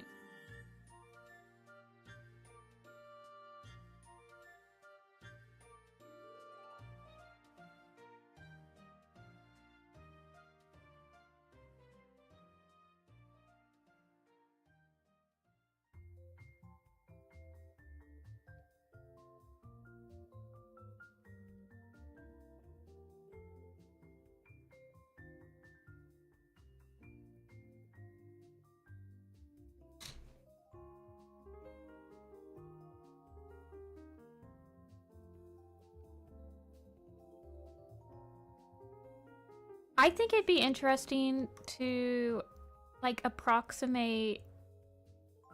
Like, what do you think the average warrior's life is? I think it'd also be interesting to approximate the average, like, time that somebody's an apprentice. Because sometimes it seems like they're only apprentices for, like, a few months. Like, 3 to 6 months. But then sometimes they're apprentices for a whole year.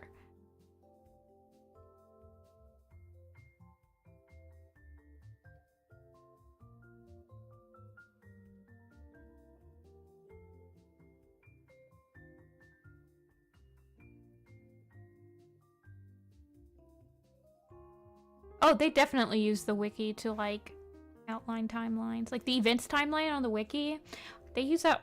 I'm sure they use that.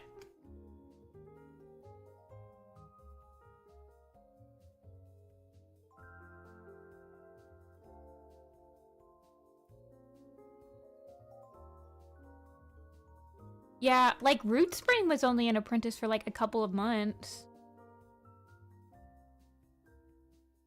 I think. Like, I'll tell you. When does he get his name?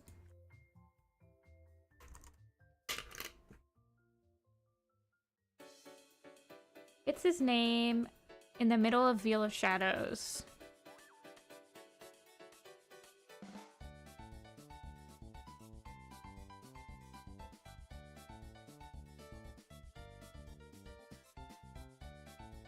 Okay, so let me scroll all the way down.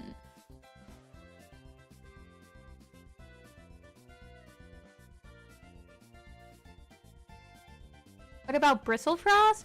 Well, Bristlefrost was born in Leaf Fall of year...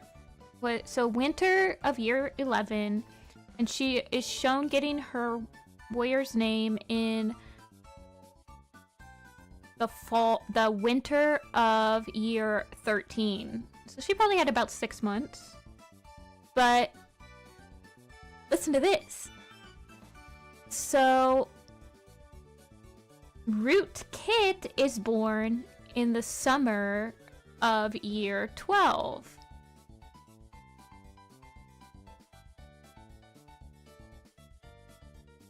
And he is he's an apprentice in the winter of year 13, which is normal. But he is a warrior in the spring of 13. So he is like literally a warrior at like 9 months old. Yeah. Brightheart and Thornclaw kind of got like the short end of the stick because I don't think that they like... I don't think that they... I think they retconned them to be siblings with Bracken, Fur, and Cinderpelt. So that's why. Yeah, so Root Spring only had like a 3-month apprenticeship.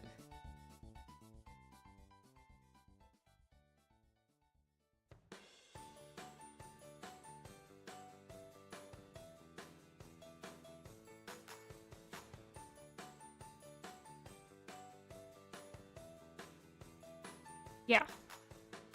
It's... Broken Code happens super quick.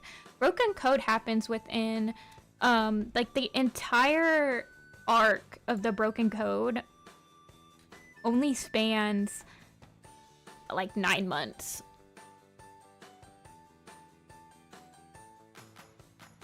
Which is crazy. But then you think about this. Think about this. So the entirety of Broken Code only happens throughout the span of 9 months. But A Starless Clan has only taken place during 3 months. Like, it's only been 3 months in A Starless Clan. That's even more insane. Because we only have 1 book left.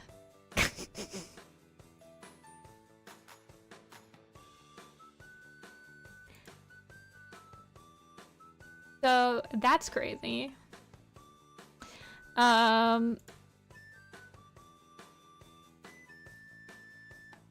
Yeah, even Power of 3 happened within a year.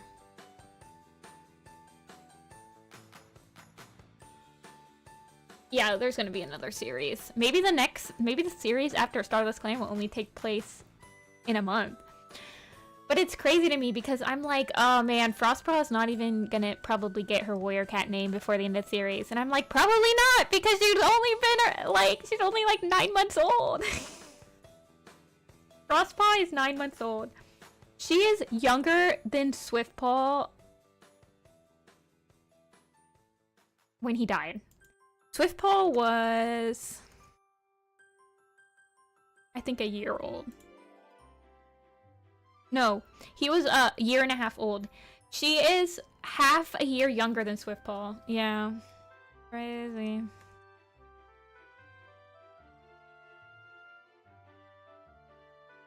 Yeah, he was the same age as Needletail when she died.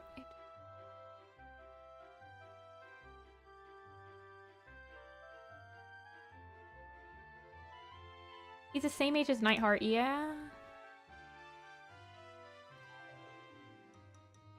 I think it's amusing that in Wind, even the characters are like, there's literally no reason for Swiftpaw to be, or for Splashtail to be like this. Oh, what is happening? And then I'm like, thanks, can you like explain it? Oh, please.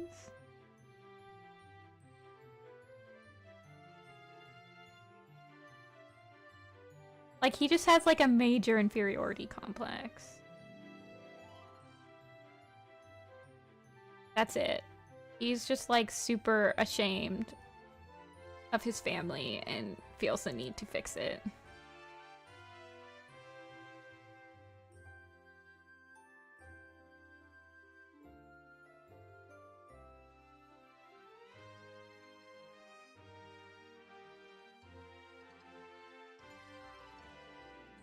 Yeah, he really did speedrun Hogfrost arc. Except he did do it better because he's actually leader now.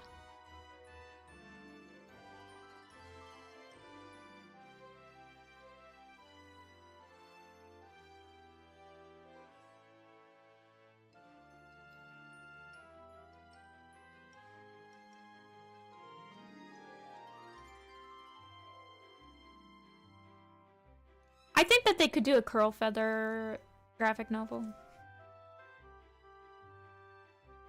They could do a Snow Tuft or a Curl Feather or... Yeah, Mystery Sword died like a year or 2 ago. Like, in reality. Like, she has been dead in the narrative for like 2 years. She's only been dead in the narrative for like 3 months. But... how old was she?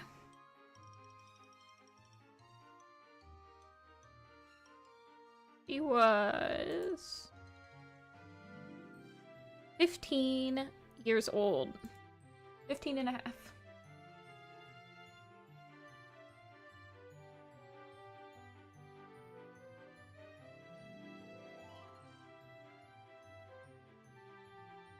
She was indeed an old lady. You know how old Tallstar was when he died? From old age? He was only 11.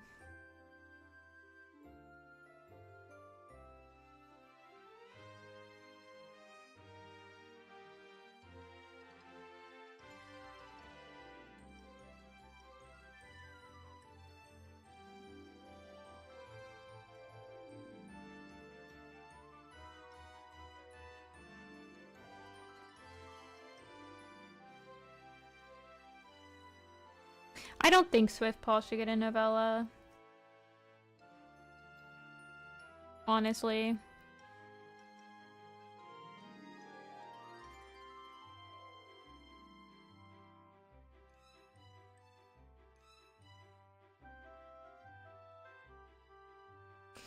Yeah, Leaf Star is the oldest leader currently. But she's really only as old as Brambleclaw, so that's also a thing.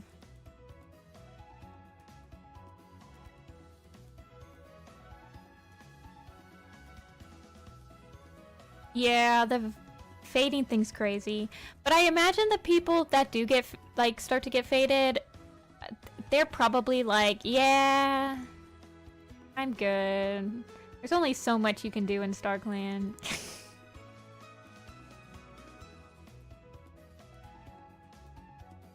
I mean, it doesn't really matter. They've already, like, they've already killed a lot of, like, leaders off on their last life when we haven't actually seen them. Yellow Leaf. Like, Black Star. The only cat we've seen every single life they lost, I think, is Firestar. Like, we know how he died every time.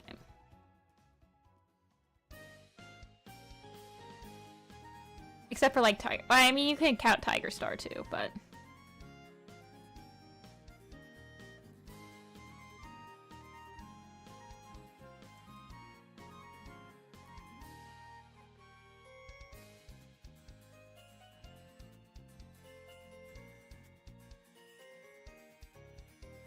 you guys tried to do a gotcha moment, but I gotcha'd myself before you could gotcha.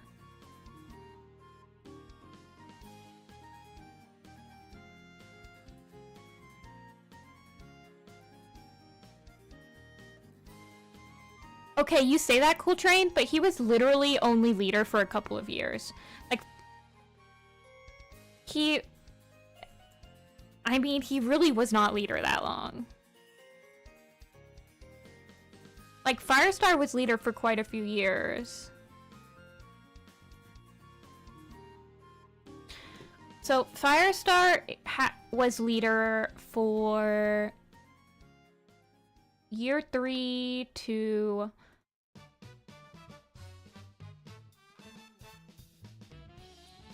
the end of year 8. So he was leader for 5 years. And Brambleclaw was leader for 5 years. So he was leader for the exact same time. Like, he wasn't leader for that much longer. 5 years is, like, probably the average for ThunderClan leaders. Unless you're Sunstar and you actually speedran your entire life.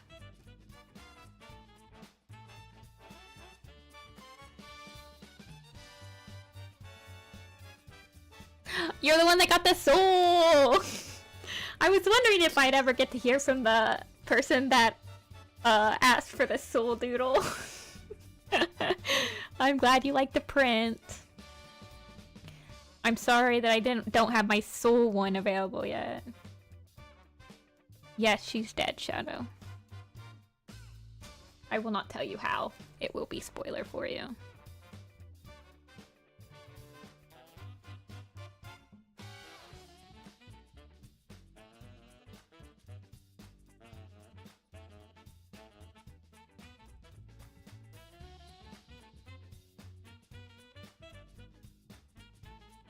Yeah.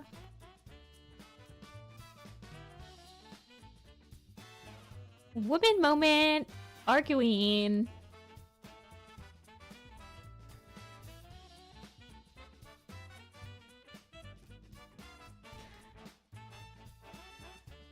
Because it's called Blackfoot's Reckoning because he is Blackfoot when the reckoning is happening, which is when he is receiving his 9 lives.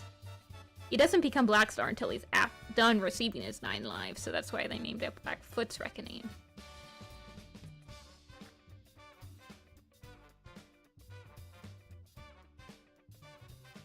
Leopard Star died from diabetes. They have confirmed that. Actually.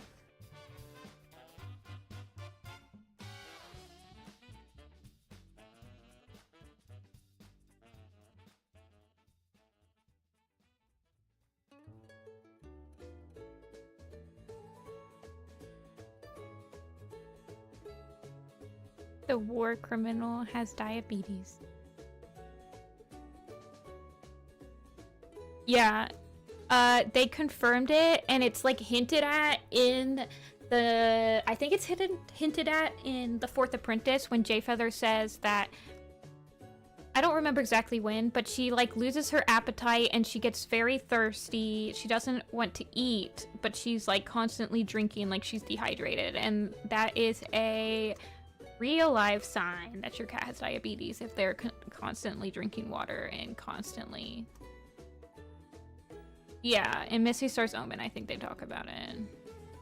It's not just during the drought. I mean, cats that are older get diabetes. It's just a thing that happens. Like, I've tracked Apple's water intake and, like, litter box info.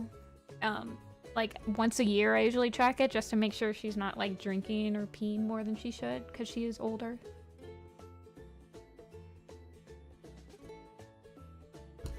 Not all brown tabbies are evil. Hashtag not all brown tabbies.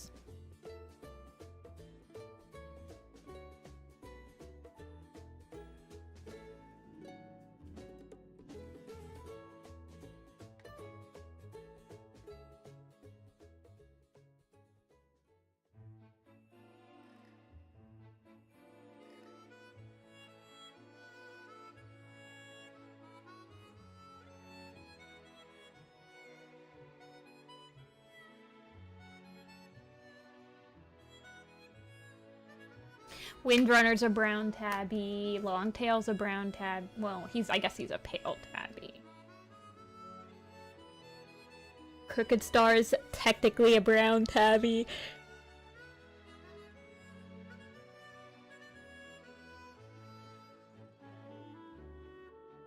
I don't know. I feel like one of the authors, like Kate or something, had a really bad experience with a brown tabby that like scratched her or bit her or something, and now thinks they're all evil.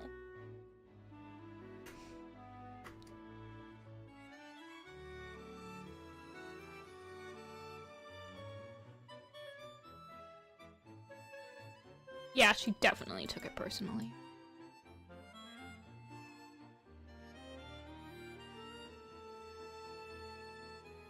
Should I work on...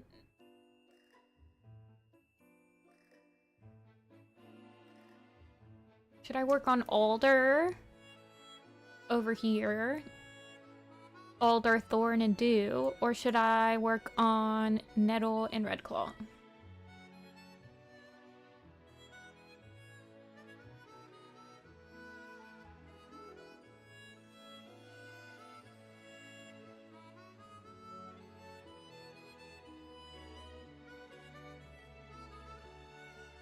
Alder, Thorn, and Dew.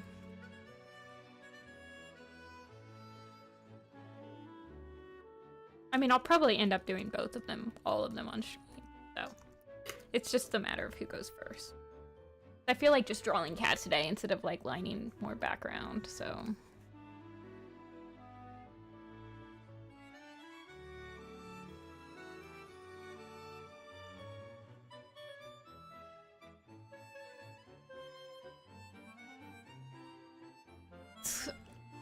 Tiger Star is so good. I love him.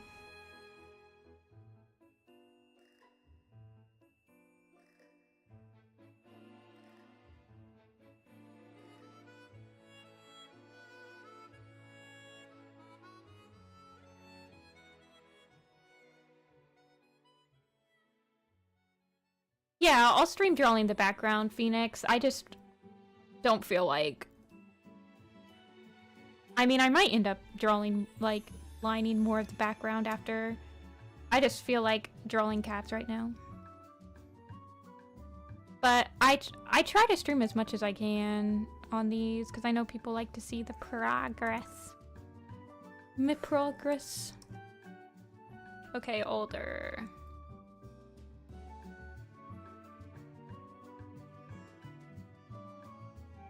Oh yeah, I like redid older.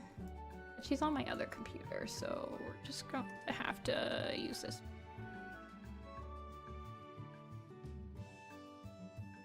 Actually, I think I have her... Let me check if I have her on this computer.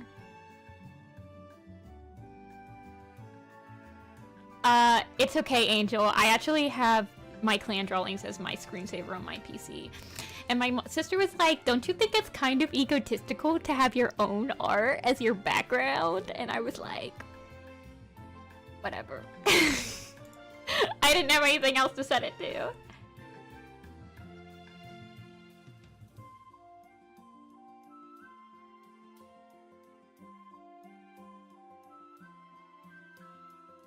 I should make the high definition versions, like, available. No, I don't have her. No! Oh well, whatever.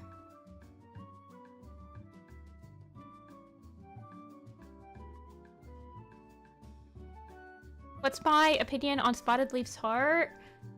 You can skip it.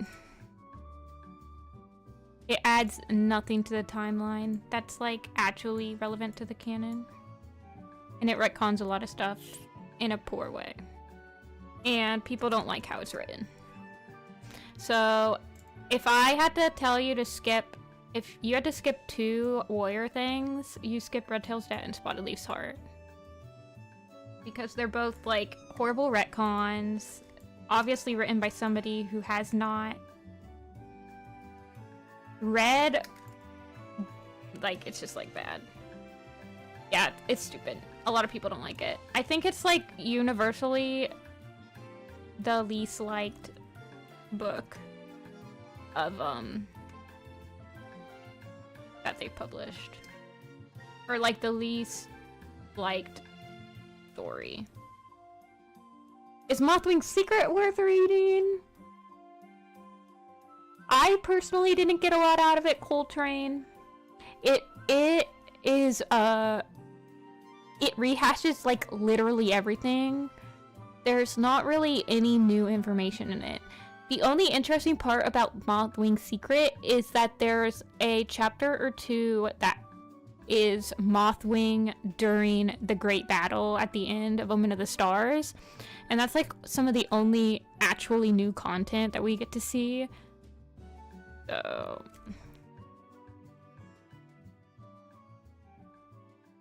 opinions on Crooked Star's book? It was good.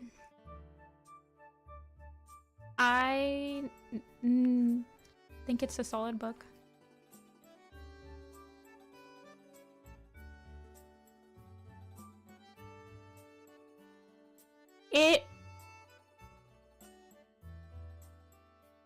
It's a little weird rereading it.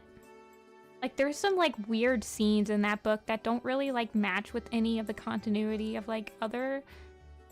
Like, Goosefeather in the Dark Forest is always, like, a really weird scene to me. And reading the entirety of, like, the published works of Warrior Cats, it's, like, it still never really explained.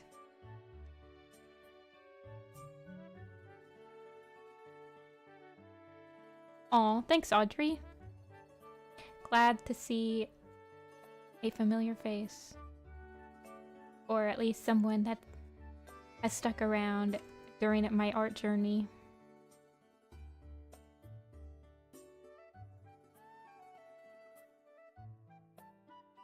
Pickle? You mean Pickles? I think that's hilarious because I had a cat named Pickles. Aw, it sucks that you're having to reload. It's actually said I haven't dropped a single frame. Super impressive.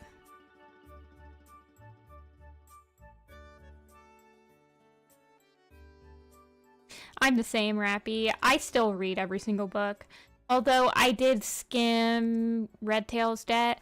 I knew Red Tail's Debt and Spotted Leaf's Heart were already, like, going into them, I knew to, like, disregard a lot of the information in them.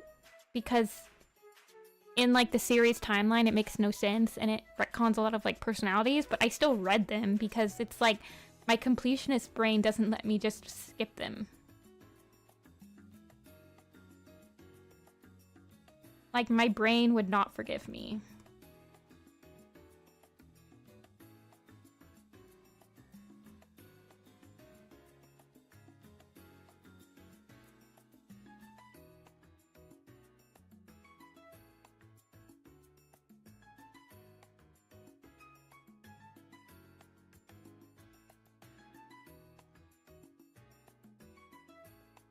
And it's crazy that that's Spotted Leaf's Heart is at, Dia, because it was written by Vicky. One of the original writers wrote that one. So it doesn't even have the excuse that Red Tail's Debt has, that Red Tail's Debt was written by a new writer to the team. It was literally written by one of the OGs. So it's like, the what were they thinking is like, so real.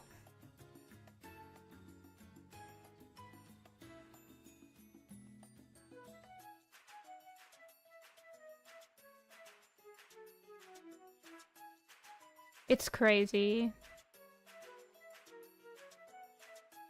Like, no, I mean, they really were. I think it was one of the last things that Vicky wrote for the whole series. Let me check.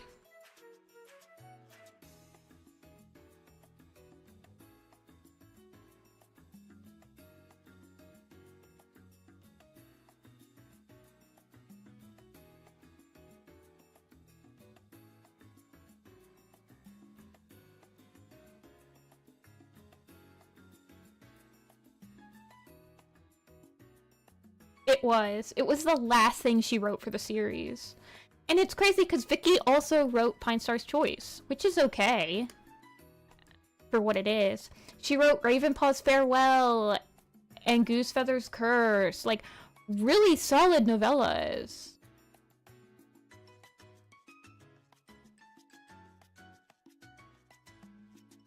Maybe she only wrote novellas. Yeah, I guess she did. Vicky only wrote novellas. So maybe she didn't read... I mean, it has pacing issues, Dia. It would be a lot better if it was a whole super edition. But because it had to be condensed into 10 chapters, it just feels like, it feels like plot points sometimes to me. I feel like it could have been solid. Like, I feel like that could actually have legitimately been a pretty good super edition. That's when I say that it's okay.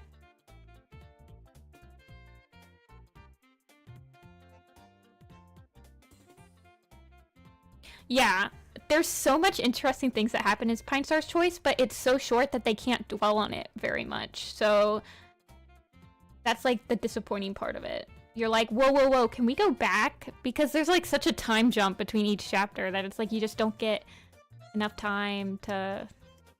That's my main caveat with Pine Star's Choice. It has a lot of interesting premises placed into it for only being 10 chapters long. That's why I think it could have been a good graphic novel, honestly.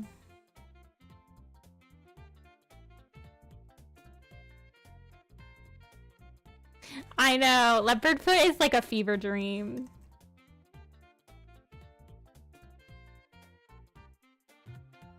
He's like, whoa. He was disassociating pretty hard at the end there.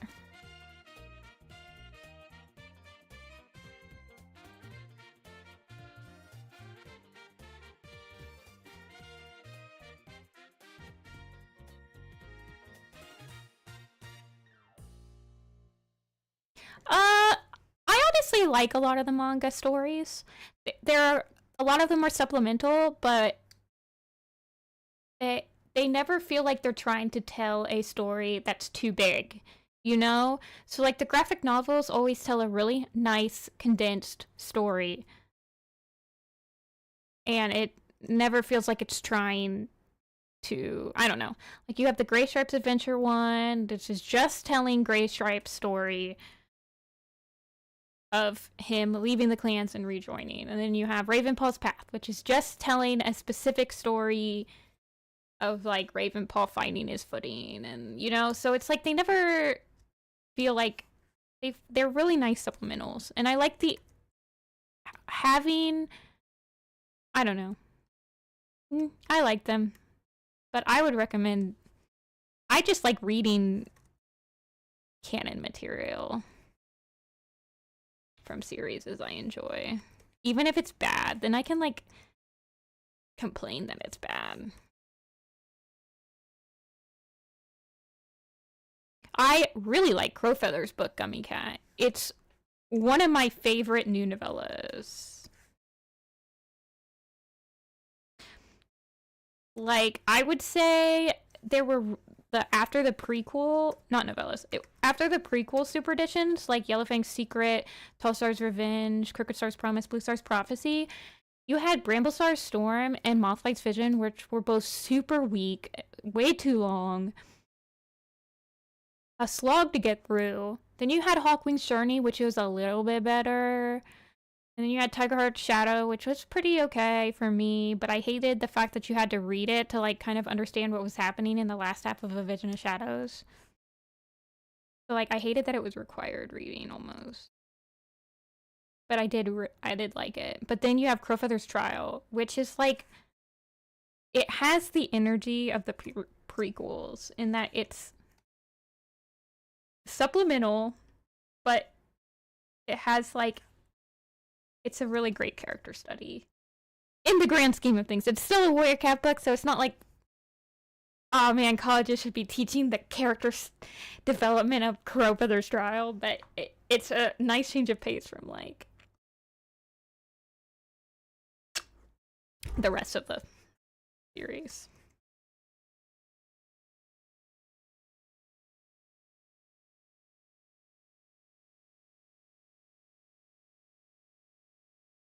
I think my music ran out, guys. I'm scared.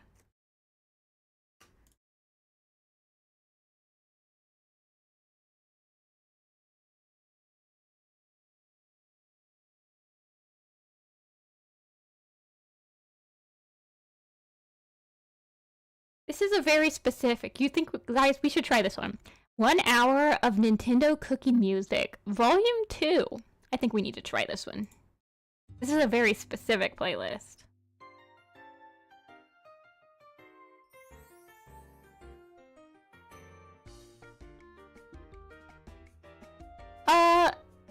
You could, Rappy.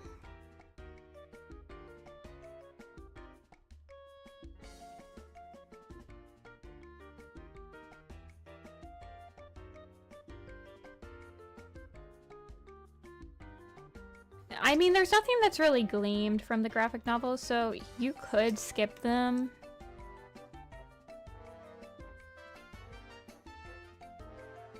Because they don't tell any new stories. Of course, if you skip the Gray Stripes...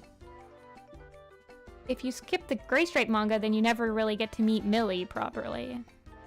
I'd say the Gray Stripe one is probably the most important graphic novel out of any of them, so you should probably read that one. It actually has plot points that matter. Manga Millie is the best. No one ever remembers, but Manga Millie could talk to dogs, and I love that for her. Yeah, they're usually pretty self-contained. A lot of people like, really the close character studies of like the last couple of graphic novels, like the Feather Tail graphic novel, and like the character study on the Mudclaw and the Night Pell and Bright Hearts, because you get to see characters' actual inner thoughts when we don't usually get to see those guys.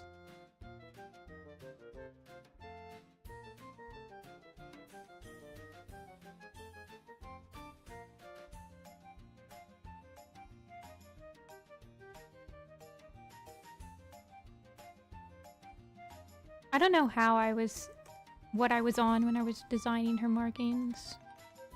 Oh well. I actually think somebody has asked on my blog if I could do a simplified version of Alder's markings. And I remember looking at her design and being like, yeah, I probably should. Yet here I am on my clown game again.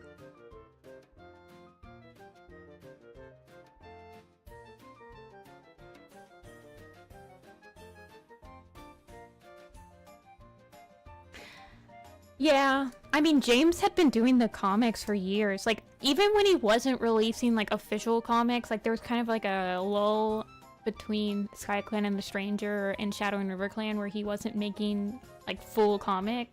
He was still making short comics for, like, every single Super Edition that came out. It's sad that the new Super Editions don't have the manga anymore. Like, so sad. I wonder which one was the last one that had the manga. I think it was...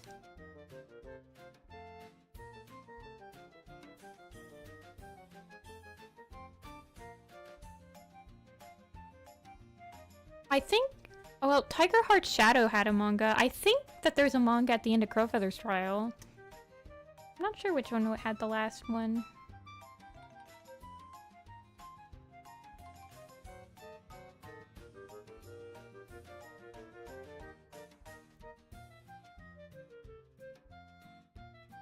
Yeah, I like the pet snail. I always imagined that Mouse Whisker had a pet squirrel. But that was because Mouse Whisker is one of my favorite minor characters because every single time he's on screen, he's like trying to catch a squirrel and fails miserably. Every time. And so I just imagined he had a pet squirrel because of it. That's it. That's the whole headcanon. Thank you for coming.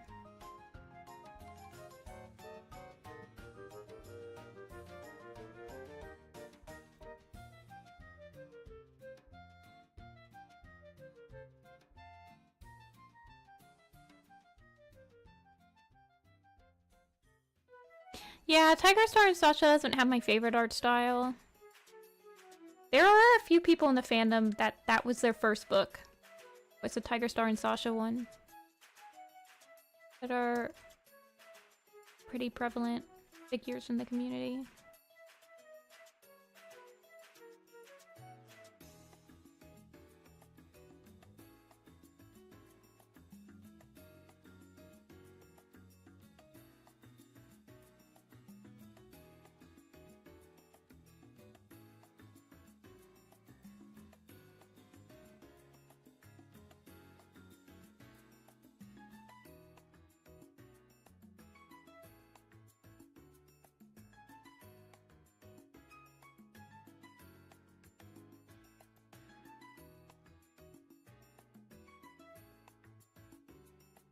Wow, people using Adobe Animate in these day and ages that didn't start using Adobe Animate when they were like 12, like I did. I feel like no one picks up Adobe Animate anymore. It's just like old people that refuse to change.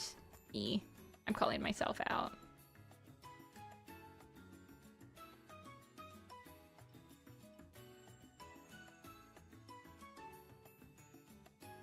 See, 2018 is still pretty old for Adobe.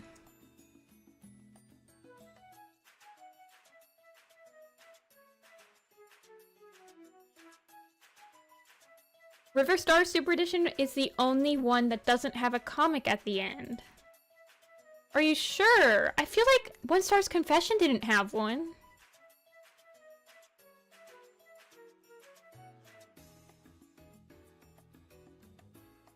You're right! Oh my gosh, I didn't realize that it was only River Star's Home. That's so sad. Yeah.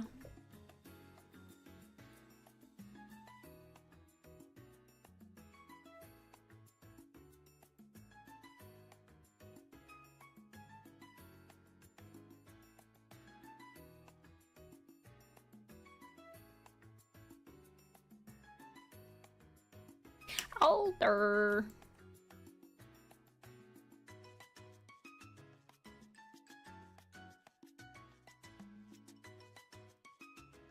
Underrated background character, specifically in Dawn of the Clans.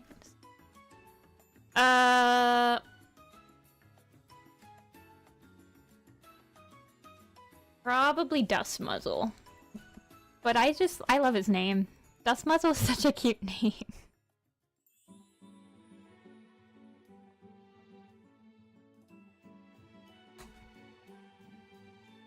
With Minnow is good too.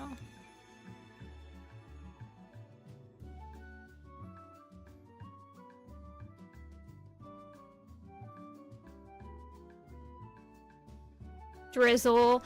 I would say Drizzle would have counted, but I wouldn't really consider her like a background character anymore because she's a huge portion. She's a minor character or a supporting character for a pretty major part of Riverstar's home. Turtle is a cute name, but I wouldn't consider her a background character. I would consider her a minor character. A background character to me is like someone that hasn't had any plot points surrounding them. Like Dust Muzzle has literally he's just a dude. He's just been there. He's had he's had a couple of lines.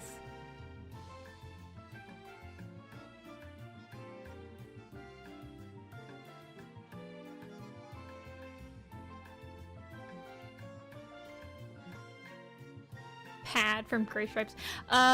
It's actually Little Mew from Gray Stripes Adventure is my favorite cut. I would work on shapes and then stylizing. Like, it's easier, or it's like, so when I did, like when I did the Dovewing Rolling Thunder PMV, like actually I get a lot of comments about people who hated the first time they saw it, they hated this design that I did for J-Feather, which was like this, and then he had like these eyes. He just basically looked like this. I don't even think I gave him a mouth. I don't think anyone had a mouth, but it's like, it was very simple, but it was easy. Like when I did the designs for Rolling Thunder, I literally just focused on shapes. So I just made everyone have like a different shaped head. So Ivy Pool just had a triangle head. Dovewing just had like this type of head. And Lion Blaze I just gave a square head. That was it. That was how I focused on the shapes. Hawk Frost I gave, he looked like a, if you remember Hawk Frost at the end of that, he looks like this. I just made him look like he was a hawk. See? That's what he looks like. But yeah. So I would focus on shapes.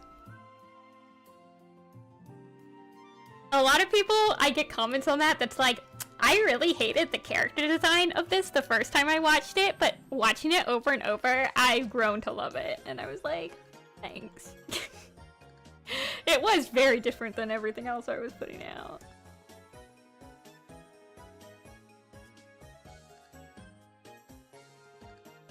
I think I was doing it as like a stress relief, so I made character designs that were super easy and sketchy because it was like my last year of college. And I just wanted to like make something quick. So I was like, I'll just draw character designs that I can draw really super quick.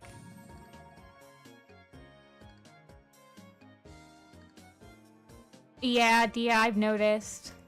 Whenever I go to your blog. And I love them.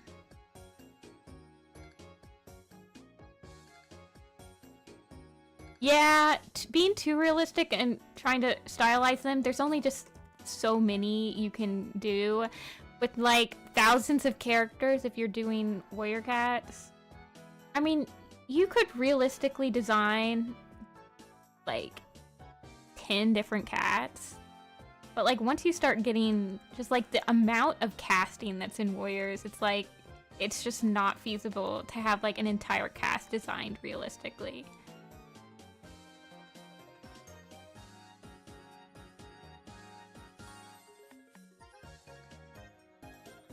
Yeah. I remember reading at one point, I actually remember reading a essay on like the design philosophy of like Hello Kitty, who's just like this. And it was like it was pointing out what makes this a cat. And it was like, so every single cat has whiskers and every single cat has the pointed ears. So as long as you have like the pointed ears and the whiskers, people can think anything's a cat, right? So it's like, there, bam. So, go wild. And I mean, honestly, I don't even, like, some cats don't have pointed ears. So it's like...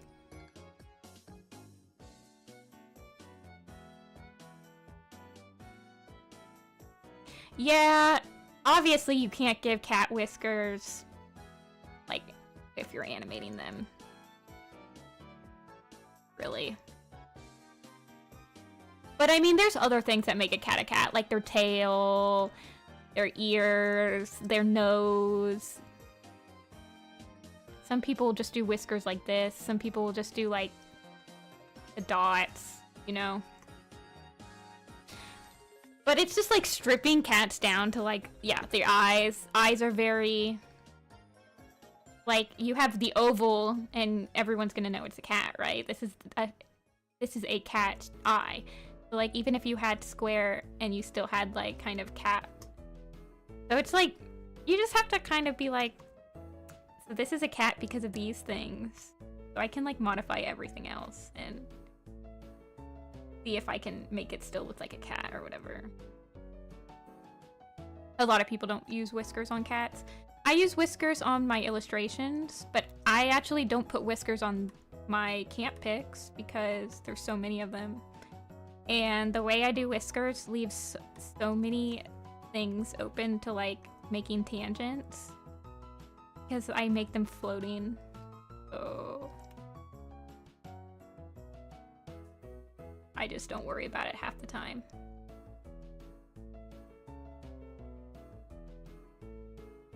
Hey Blixamy! Long time no see.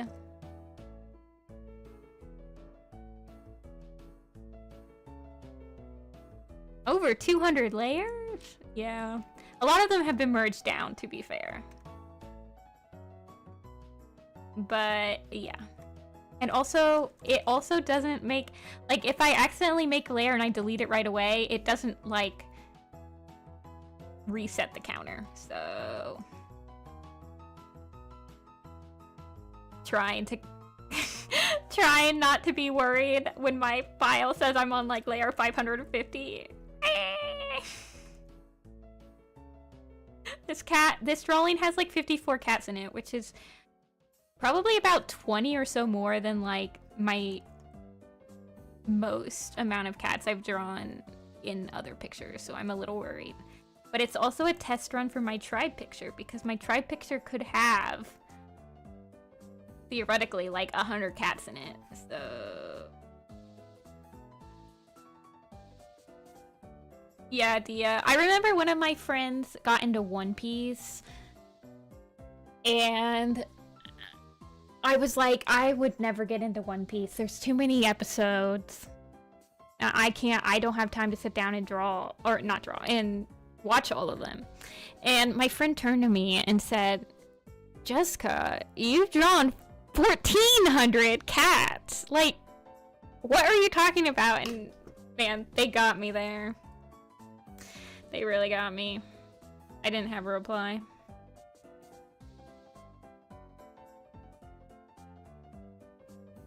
I still haven't watched One Piece though. You're currently on... Are you reading them in chronological order of like in the series? Or like chronological order of when they came up?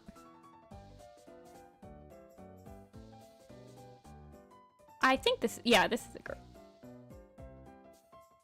I always imagined Dew and Thorn were in lesbians with each other.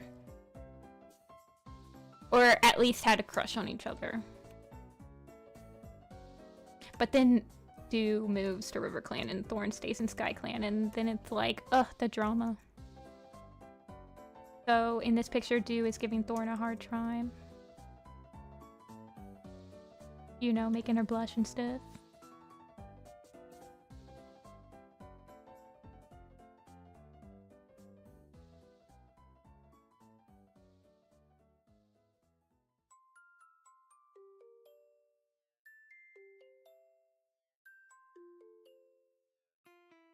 Yeah, dear.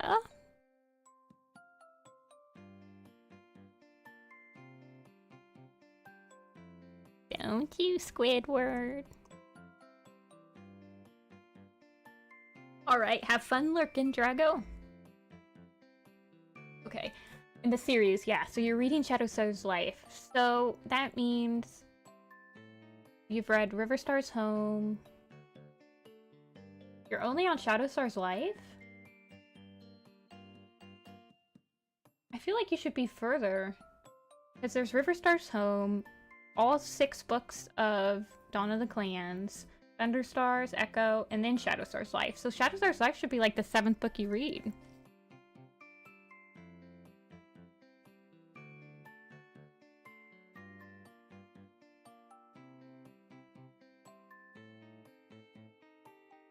Oh, Mothlight's vision. Me forgetting about Mothlight's vision.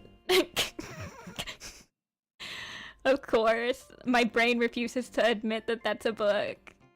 Wow.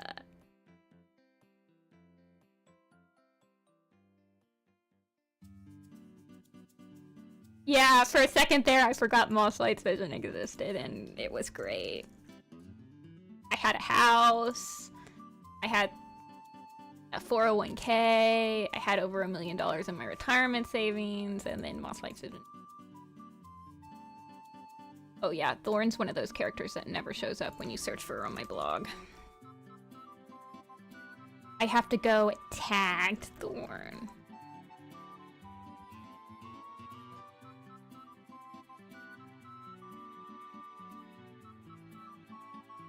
Oh, some short stories.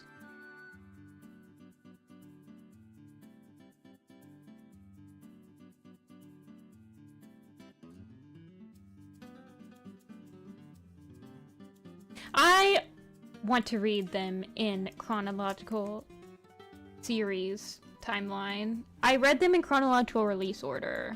I think the next time I read them, I'll probably read the timeline. That's weird, Dia. Yeah, there's like there's a couple of designs that never show up when you search for them.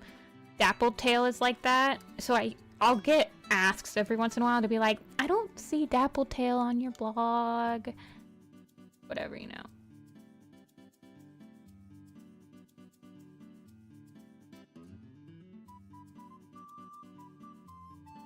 You might have to take a break. Yeah, I could imagine it gets kind of like... Because after Mothlight's Vision, you just have a bunch of novellas and super editions you have to get through before you get to Into the Wild. Mothlight Vision. Okay, I have you guys here. It's time to discuss something. My Moonstone drawing.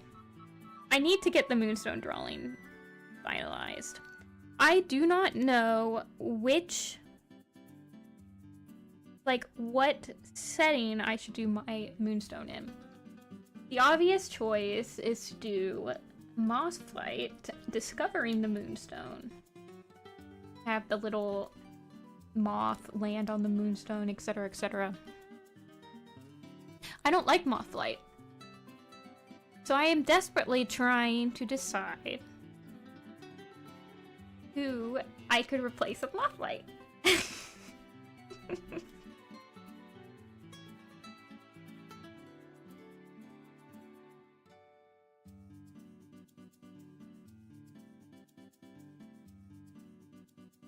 Oh my god, Dia, that's a little bit too, you know.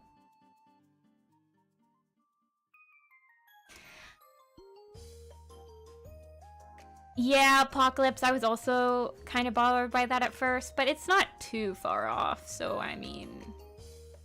But they definitely retconned some stuff. I have thought about Fire Posse and the Moonstone. I've definitely thought about that. I have thought about Firestar receiving his 9 lives. Those are probably the two runner-up, like the two biggest contestants with Mothlight discovering the Moonstone that I could do.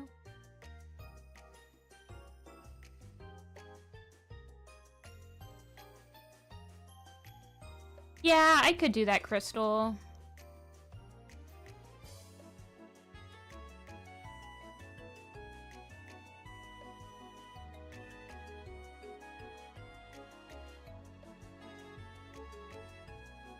Can we talk about how I drew this paw right here? This particular paw right here, I don't know. I feel like I didn't draw it because it looks amazing.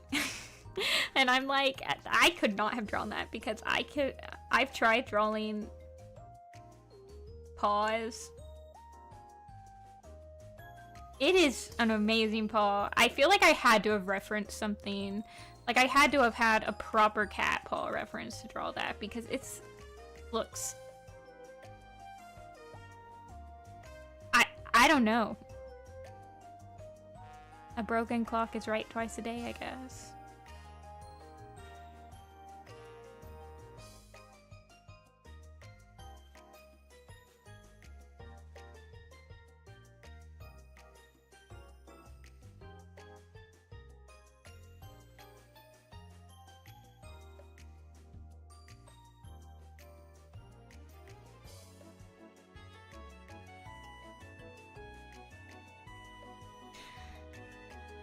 Like, like, look at that paw, man! Like, ugh. I guess I could draw. See, now I'm just, like, recreating the exact picture, though, so it's like, I like how I did this part. I need to, like, study this paw and, like, figure out exactly why I like this paw and, like, be able to recreate it easily with other poses.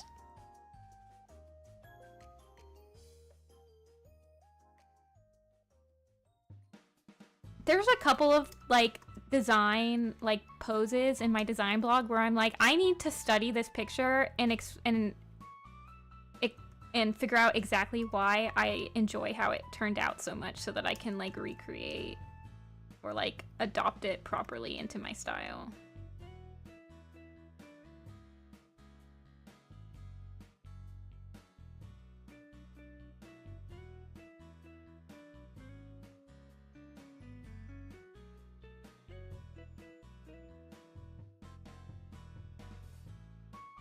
Hey, Baishu.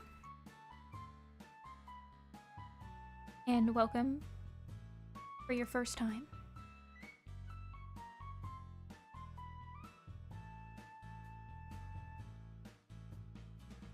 Yeah, I definitely prefer drawing paws over hands, that's for sure.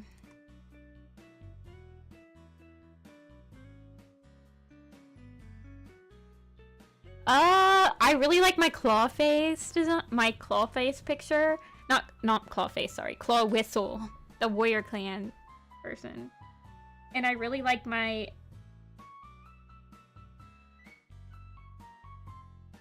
I like my claw whistle. I love that picture. Here, I'll show you guys which one I'm talking about.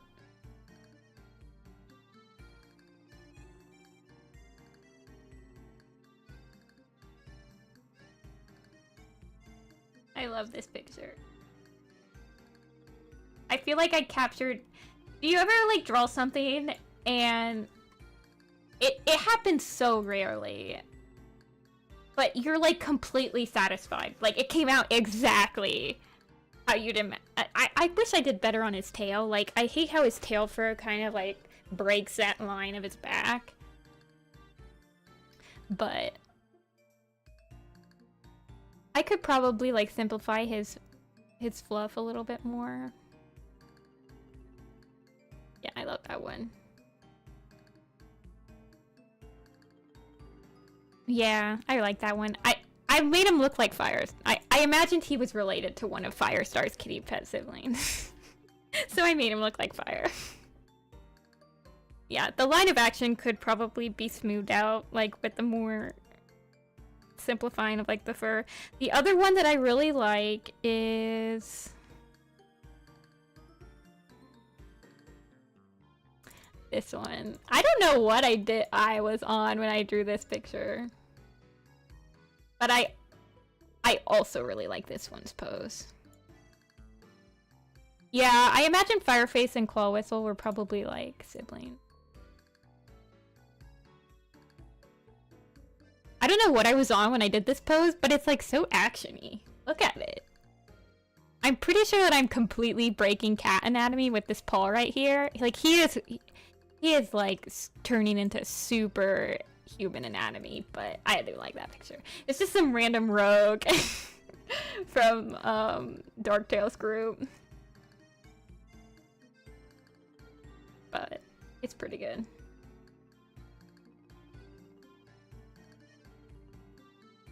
Yeah. I like that pose. I think, is he Yellow Leaf's mate? I thought it was, maybe.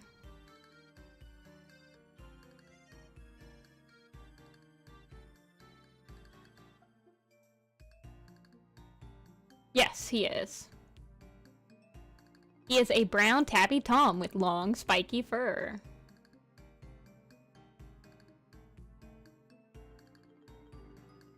Yeah, those are the two pictures that come to mind when I'm, like, completely satisfied with the pose that I drew. And it's interesting because those were some of the last pictures I did. So, drawing all those cats, like, over and over and over for, like, a year, it really did help loosen my style and, like, help me draw exactly what I was seeing in my mind.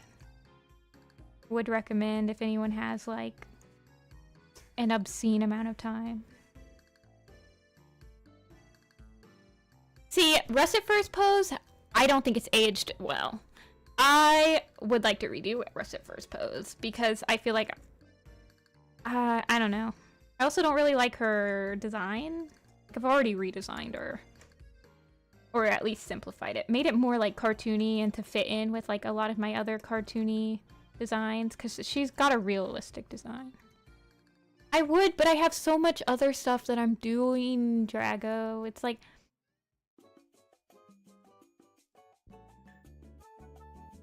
I don't know.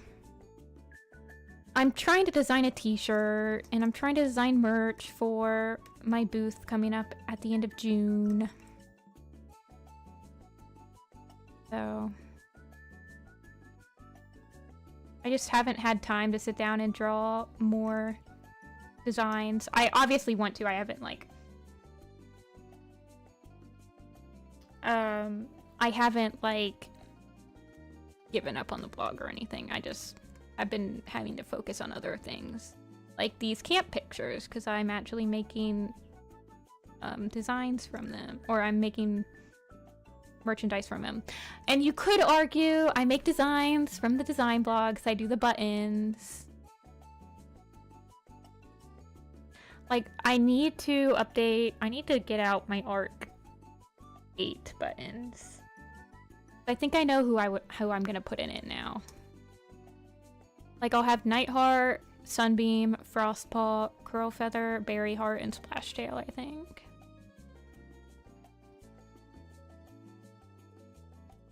Maybe not Curlfeather, honestly. But I don't know who else I would pick.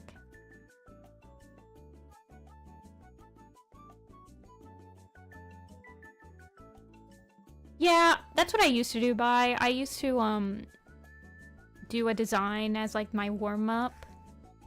I should do that again, because I try to do the designs in, like, less than 20 minutes, so they are good warm-ups.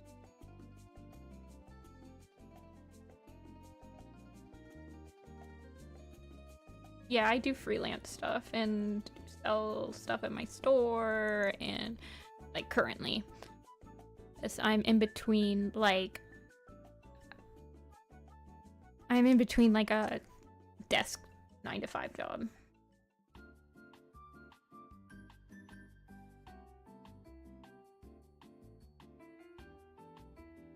So I have to juggle between a bunch of freelance projects and getting merchandise ready and other NDA projects I'm helping with and blah blah blah blah blah blah. There's only so much I can like, I can't stream a lot of the stuff I do, so that's why I only stream this.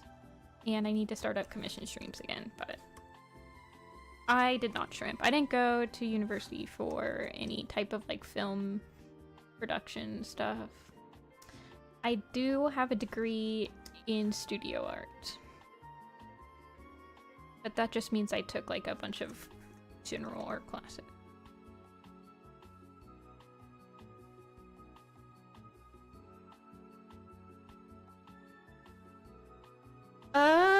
So I use Maja. I use Big Cartel. I use Big Cartel because they charge you a monthly rate to have your shop open, but they don't charge anything from individual sales.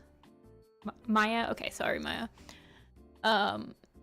So they don't charge anything from individual sales. So like my buttons are only like $2.50 each. So I can get like very little, like small money orders. Whereas if I sold on Etsy, I think they like take like an insane amount of profit from you off the top of every single sale. It's like 10% or something. So if you're selling like little tiny buttons for like $2.50, like 25 cents is going to Etsy, period. So, I don't know. Hey, Jay. So, but I don't get the convenience of being able to, like, somebody can just search Warrior Cats on, like, at the Etsy shop front and, like, get your stuff, you know? Like, that's what Etsy gives people. They give you a unified shop front that people can just, like, search Warrior Cats and, like, can find your stuff without knowing who you are. Which is nice. And I've been thinking of setting up, like, an Etsy for my more expensive items, but I probably wouldn't put, like, individual button sales on there. 30% of the profit now? Oh my god, that's literally crazy. So then you have to mark yourself up 30% just so that Etsy... It's just like crazy. Etsy...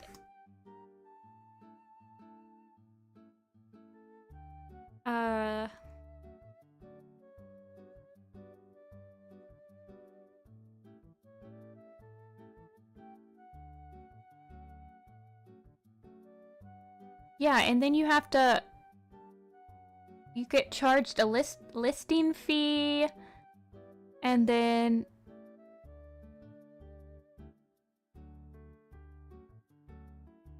There's like... yeah, it's just crazy.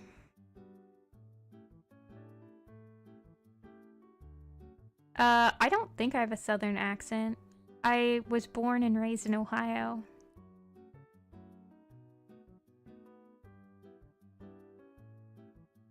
But I could. I don't know. I've never lived in the South.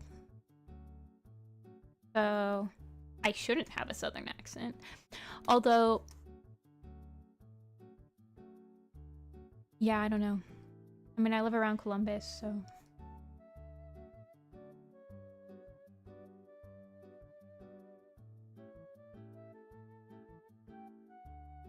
Yeah, that's what I thought, Maya. So basically, as long as I am making $100 a month,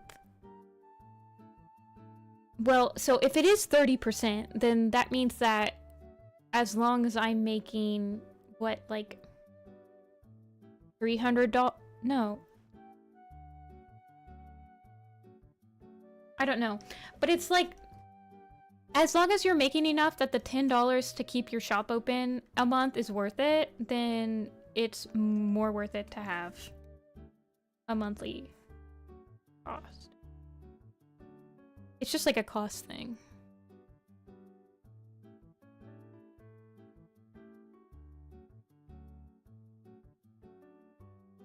Really cool? That's crazy. I want to say that it's 10%.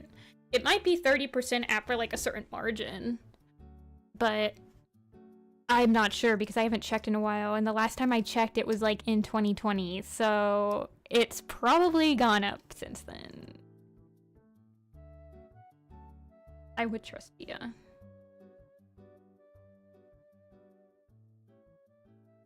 No, they're taking 30%. So you would have to... So if you were selling something that was $10 on Etsy, they're taking $3 from you and they're giving you $7. They're giving you $7. So in order to fix that, you'd have to mark up your price to $13, basically. Use coffee. So you can do coffee as a storefront. That's interesting. I didn't know this. I should really start utilizing coffee more, I think. And like not having all of my stuff across multiple stores.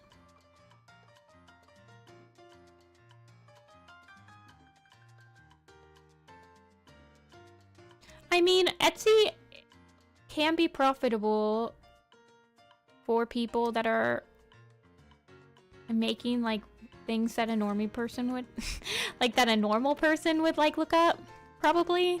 And that's like a large ticket item, I'm sure.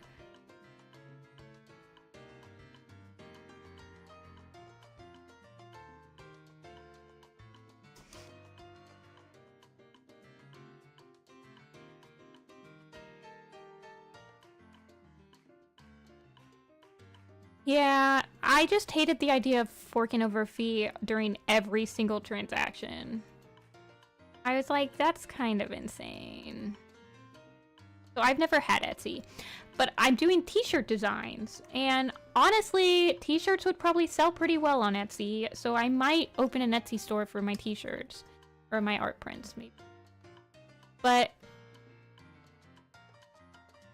I would have to charge up, so that would suck.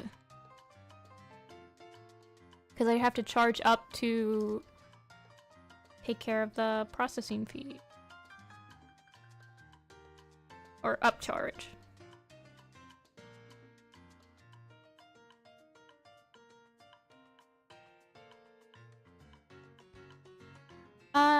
Just some kitty cat. Oh, general stuff, Dia. So the one I was working on this week and last week is a, it's just cats with scarves. It's very on brand for me. So it's just like a bunch of cats rolling around with scarves on. So it's like a very general print. But I want to put on a t-shirt, so... I would just have a bunch of like general... I want to do a space cat t-shirt, like cats in space. I want to do a cowboy cat t-shirt because I love cowboy cats. I'm doing scarf cats. I want to do cats in hats. I just like cats. I just want to do a bunch of cat t-shirts. Is that too much to ask?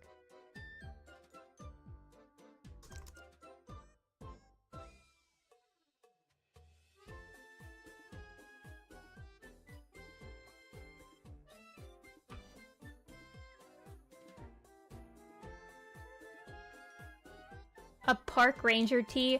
A park ranger kitty cat would be adorable. What if it was like a cougar? That'd be so cute. It could be like a park ranger cougar cat. Or like a lynx. That would be adorable. I'm pretty new to creating t-shirts, so I'm taking it pretty slow.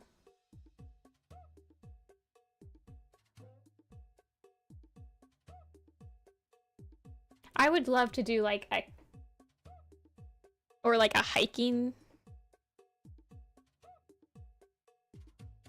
hiking kitty cat. Red Dead Redemption kitties?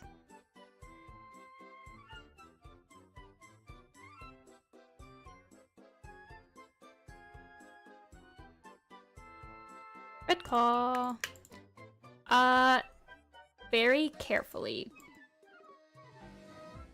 No, I start with like a basic shape, like I know I want a tree here, I know I need a rock here, and then I kind of like start doodling like, this is where I want like some ferns, or like you start very general and you kind of sculpt down to the basics. Yeah, I think this is an Animal Crossing song. I need to play Red Dead still. Or Red Dead 2.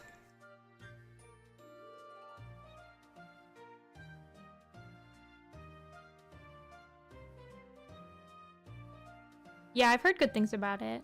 It's always on sale. So you like Red Dead 1? I don't hear a lot about Red Dead 1.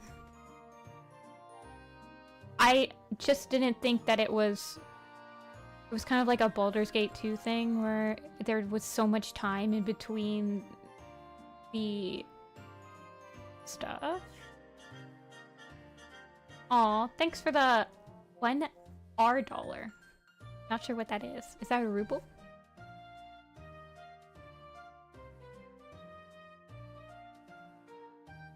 Robux. Thanks for the $1 Robux. I don't even know how much that would be.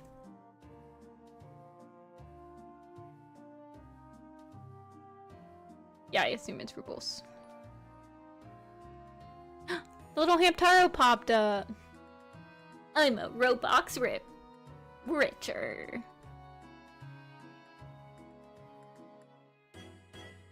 Okay, so you're talking about the first Red Dead.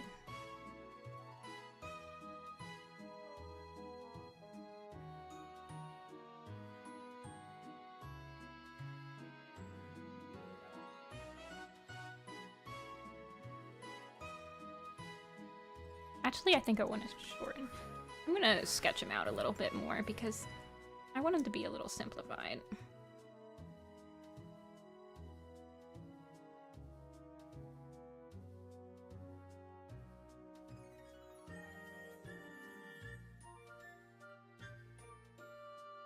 I got Tears of the Kingdom for Christmas, and I am so bad at it. And I played the crap out of Breath of the Wild, but for some reason, Tears of the Kingdom is just so difficult. It's so hard for me to get into, like, the game and feel like I feel like I have to shed all of my knowledge from Breath of the Wild to, like, play it properly.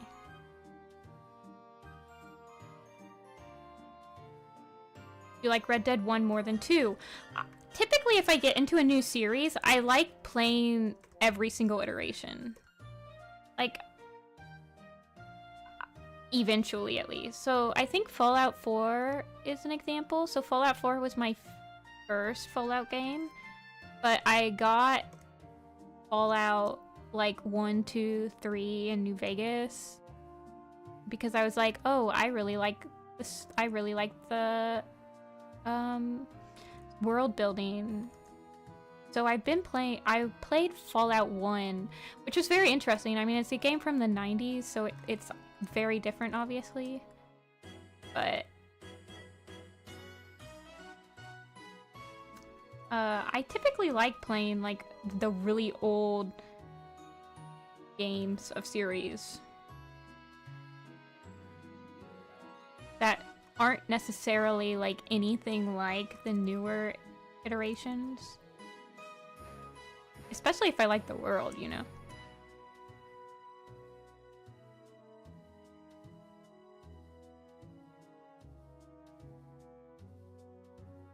But I just bought Hades for like $10 because it was on sale on the Switch.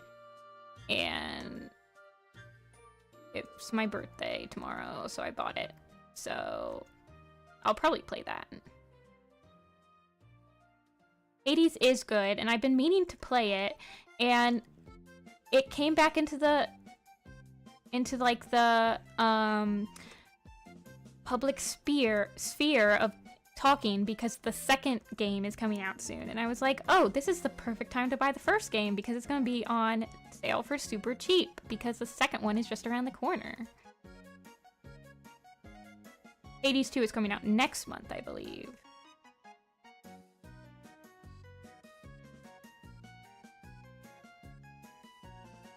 Thank you for the birthdays.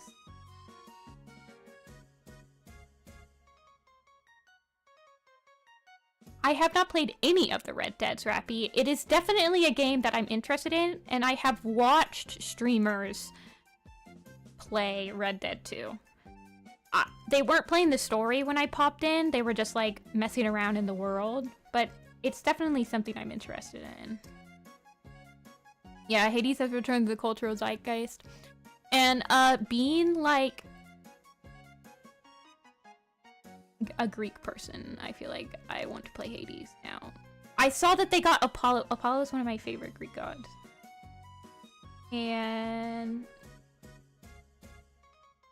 they have Apollo in the second game, and I was like, hello. Hello.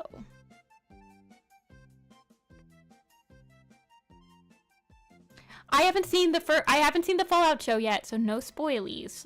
I haven't found somebody that would watch it would want to watch it with me. I was thinking of watching it like with one of my other friends that plays Fallout, but they haven't really expressed interest, and I'm like sad. I'm gonna have to watch it all by myself. Yeah, it is free on Amazon. I have it. I just haven't watched it yet. I've been watching The Jinx Part 2, which is a documentary.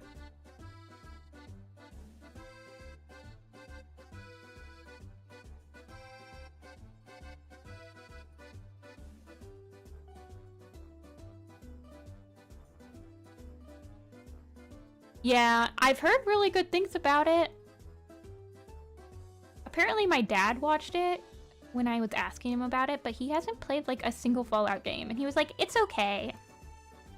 And I was like, why did you watch it? You never played Fallout. Even though I feel like he would probably like them because he plays a lot of shooty games.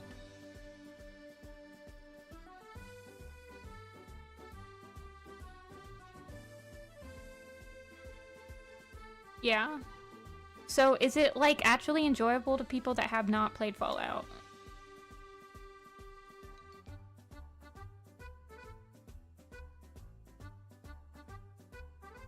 Interesting. I haven't heard of Epic. Although I've been having the itch to read some Greek epics again, because I haven't read them in like 10 years. I really want to read the Odyssey and stuff once again. That's not like a Greek thing though. Like, it's just like, I want to read them again. And see how absolutely crazy they are.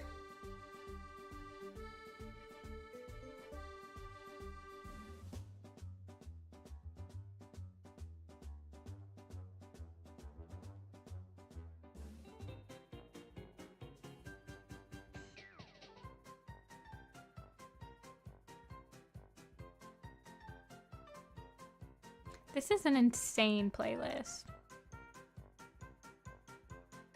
I'm definitely vibing it. Ooh, Subnautica's also on my wish list, Rappy. It sounds like we have similar games that interest us. Subnautica's on my is on my list. I just don't have the time or the money to buy all these games anymore. I've been playing Noita, which I got years ago, and I finally picked it up again. I haven't played Subnautica, but I have watched it be played. But I don't know, like, any of, like, the story stuff.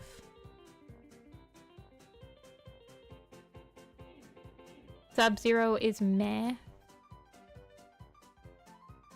Is that, like, the sequel?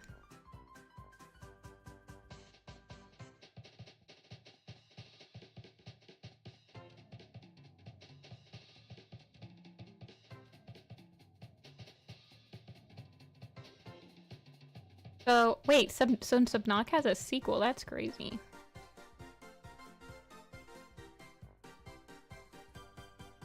I've been playing Noita, and I've been playing, Dave the Diver.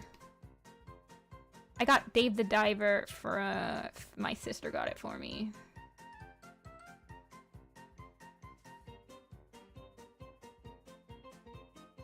And it's pretty fun.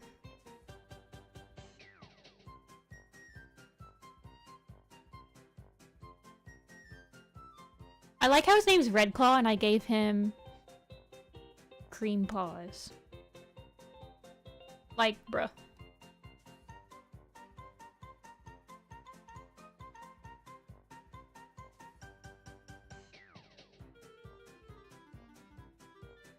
The Dead Zone in Subnautica.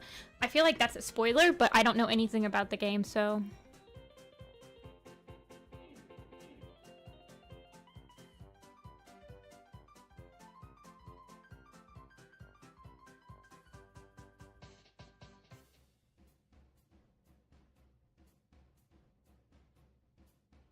Yeah, I wanna definitely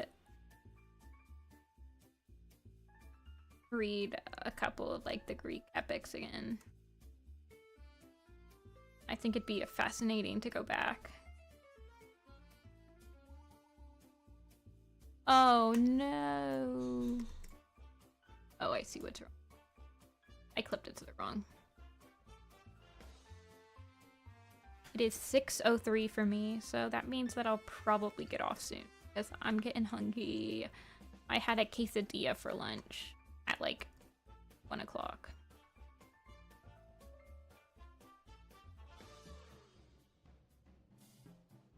So I'm getting hungry.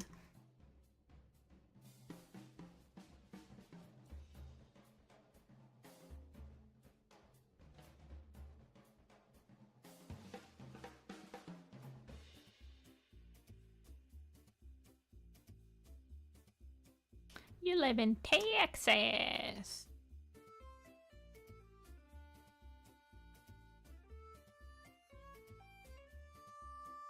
You order a Subway tonight. I haven't had Subway in so long. Actually, that's a lie. I think I had Subway in January because I was at the hospital with my grandparents and they had a Subway in the hospital, so I had Subway then.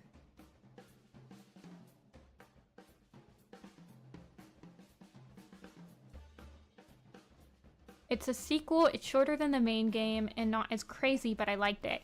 Is it like a DLC type of thing? Like it's not a whole game?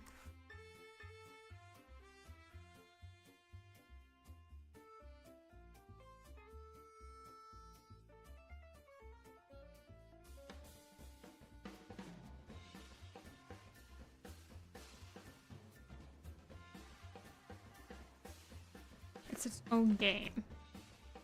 Huh.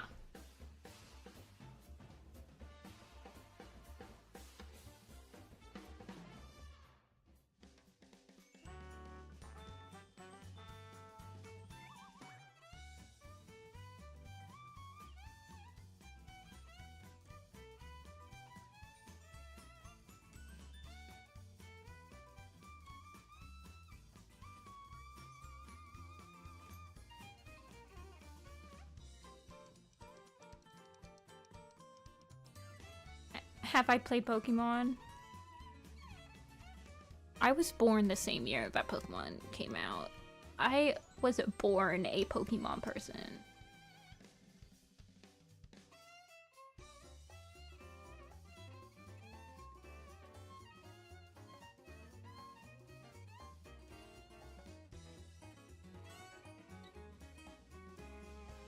Redclaw. He is a lot less fuzzy, but that's okay.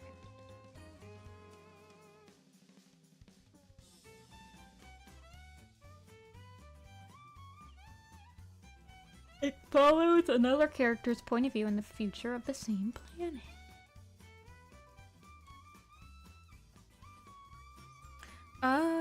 Nettle. Nettle is... yeah. This is the other Nettle. You haven't finished a single Pokemon game?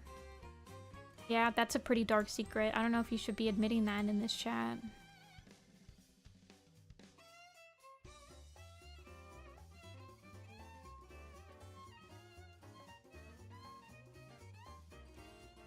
That's like pretty rare, I feel like. I feel like most people have played a Pokemon game.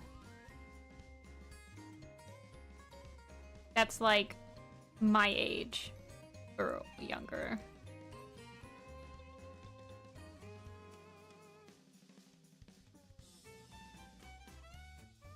And that's online.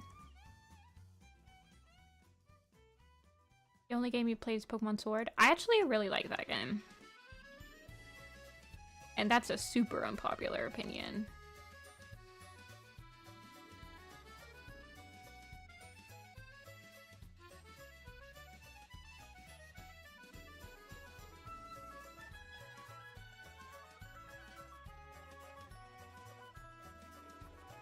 But I also feel like people's favorite Pokemon game is just like the first one they played.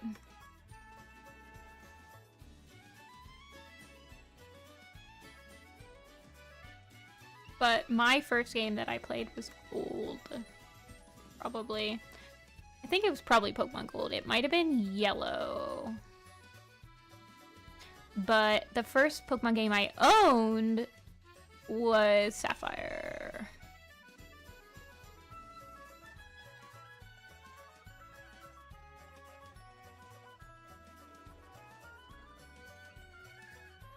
And I prefer the spin-offs to the main series.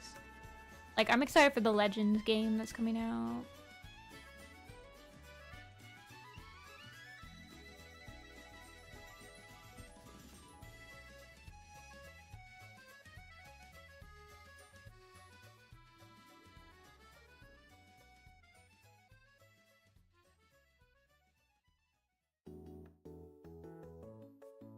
Worst secret is I haven't even gone through the first book of Warriors.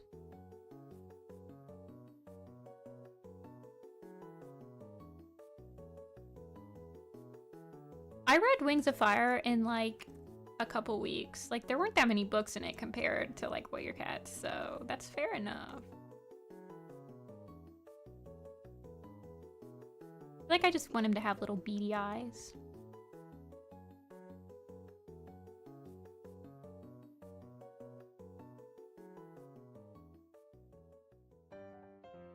He's still pretty close to the camera.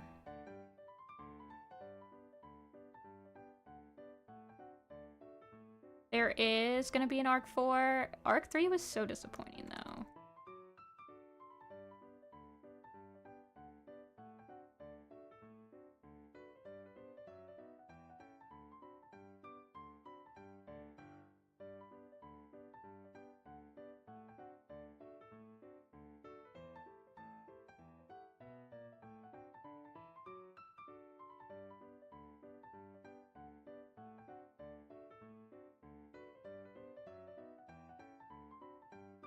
Are you talking about the graphic novels of Wings of Fire?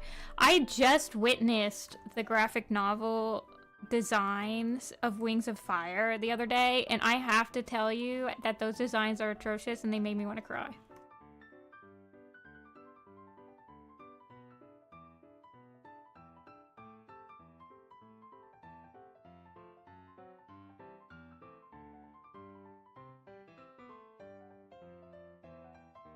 He's so chunky.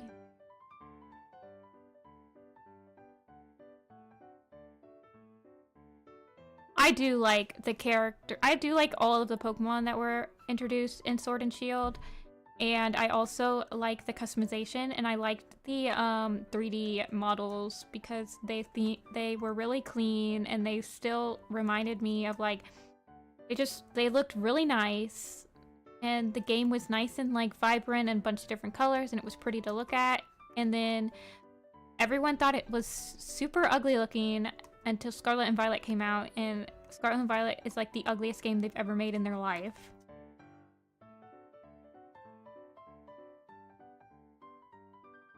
Yeah, the Wings of Fire graphic novels look terrible. But to be fair, so does the Warrior Cat ones.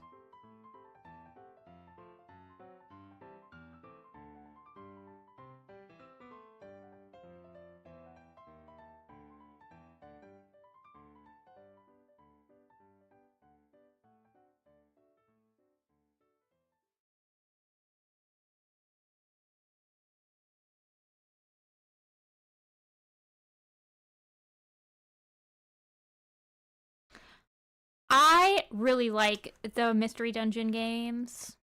They're like some of my favorite games from Pokemon. But I'm like a super huge fan of the first one. Like Blue Rescue Team is actually my favorite.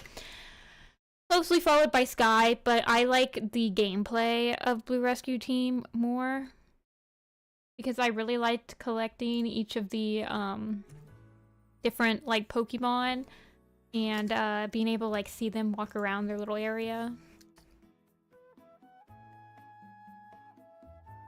The graphic novel designs for Wings of Fire.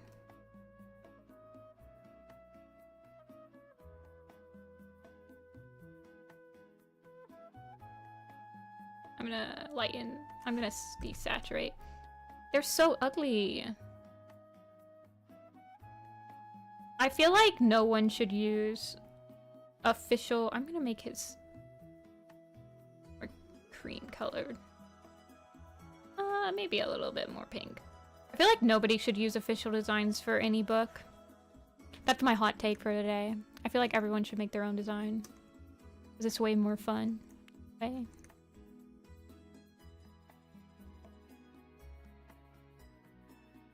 The new one, Gracie. That's my hot take for today. I think that the new artists don't know how to draw cats. And they all look like man-face cats.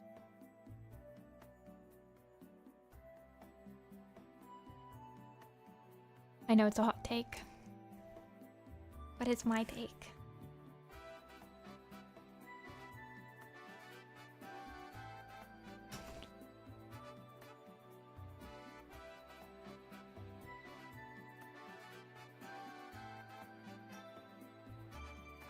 Wow.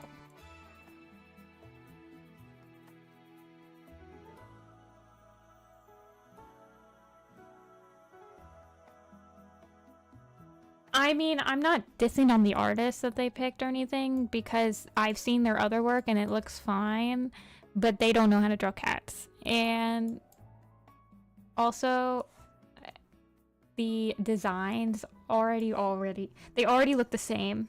Like, you already have a hard time distinguishing one character from the next, so it's just gonna get worse as the series goes on because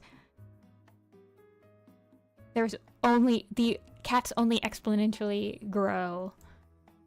And so if I'm already having a hard time like distinguishing cat from cat in the first book, then we're gonna have problems immediately. Since Warriors is such like a cast heavy series.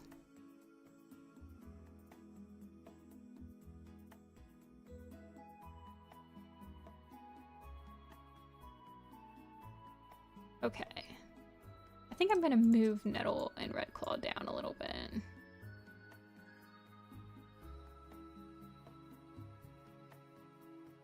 Yeah, the style of the graphic novels is not going to portray important scenes very well. I do not think that it's going to translate well into like very serious scenes.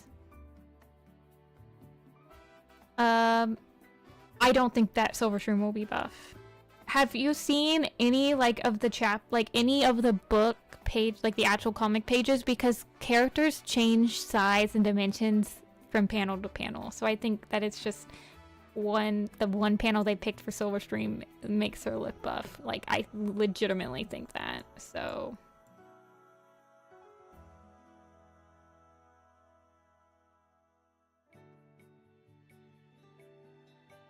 yeah, I'll probably have to end stream soon because I'm getting hungry.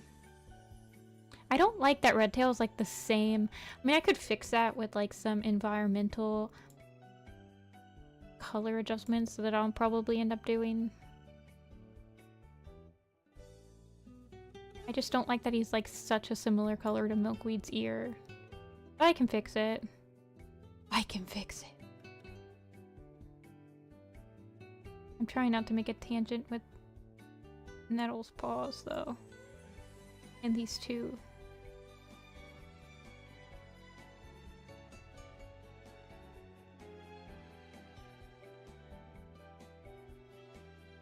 I think if I just make him cover something like that. I might move Pebble Eye's ally.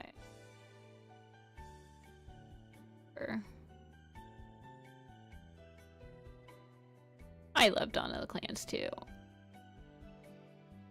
I'll fix it during life. See, they're not that big, so they should probably be like pretty far up there.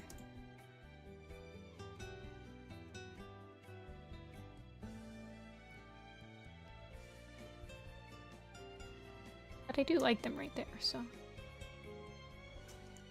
We drew 1, 2, 3, 4, 5, 6, 7, 8, 9, 10 cats today. We drew 20% of the cats that we need to draw today.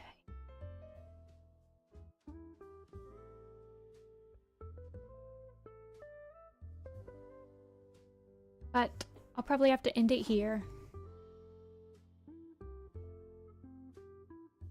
I'm getting hungry and I'm gonna go eat something, I think. But thanks for watching.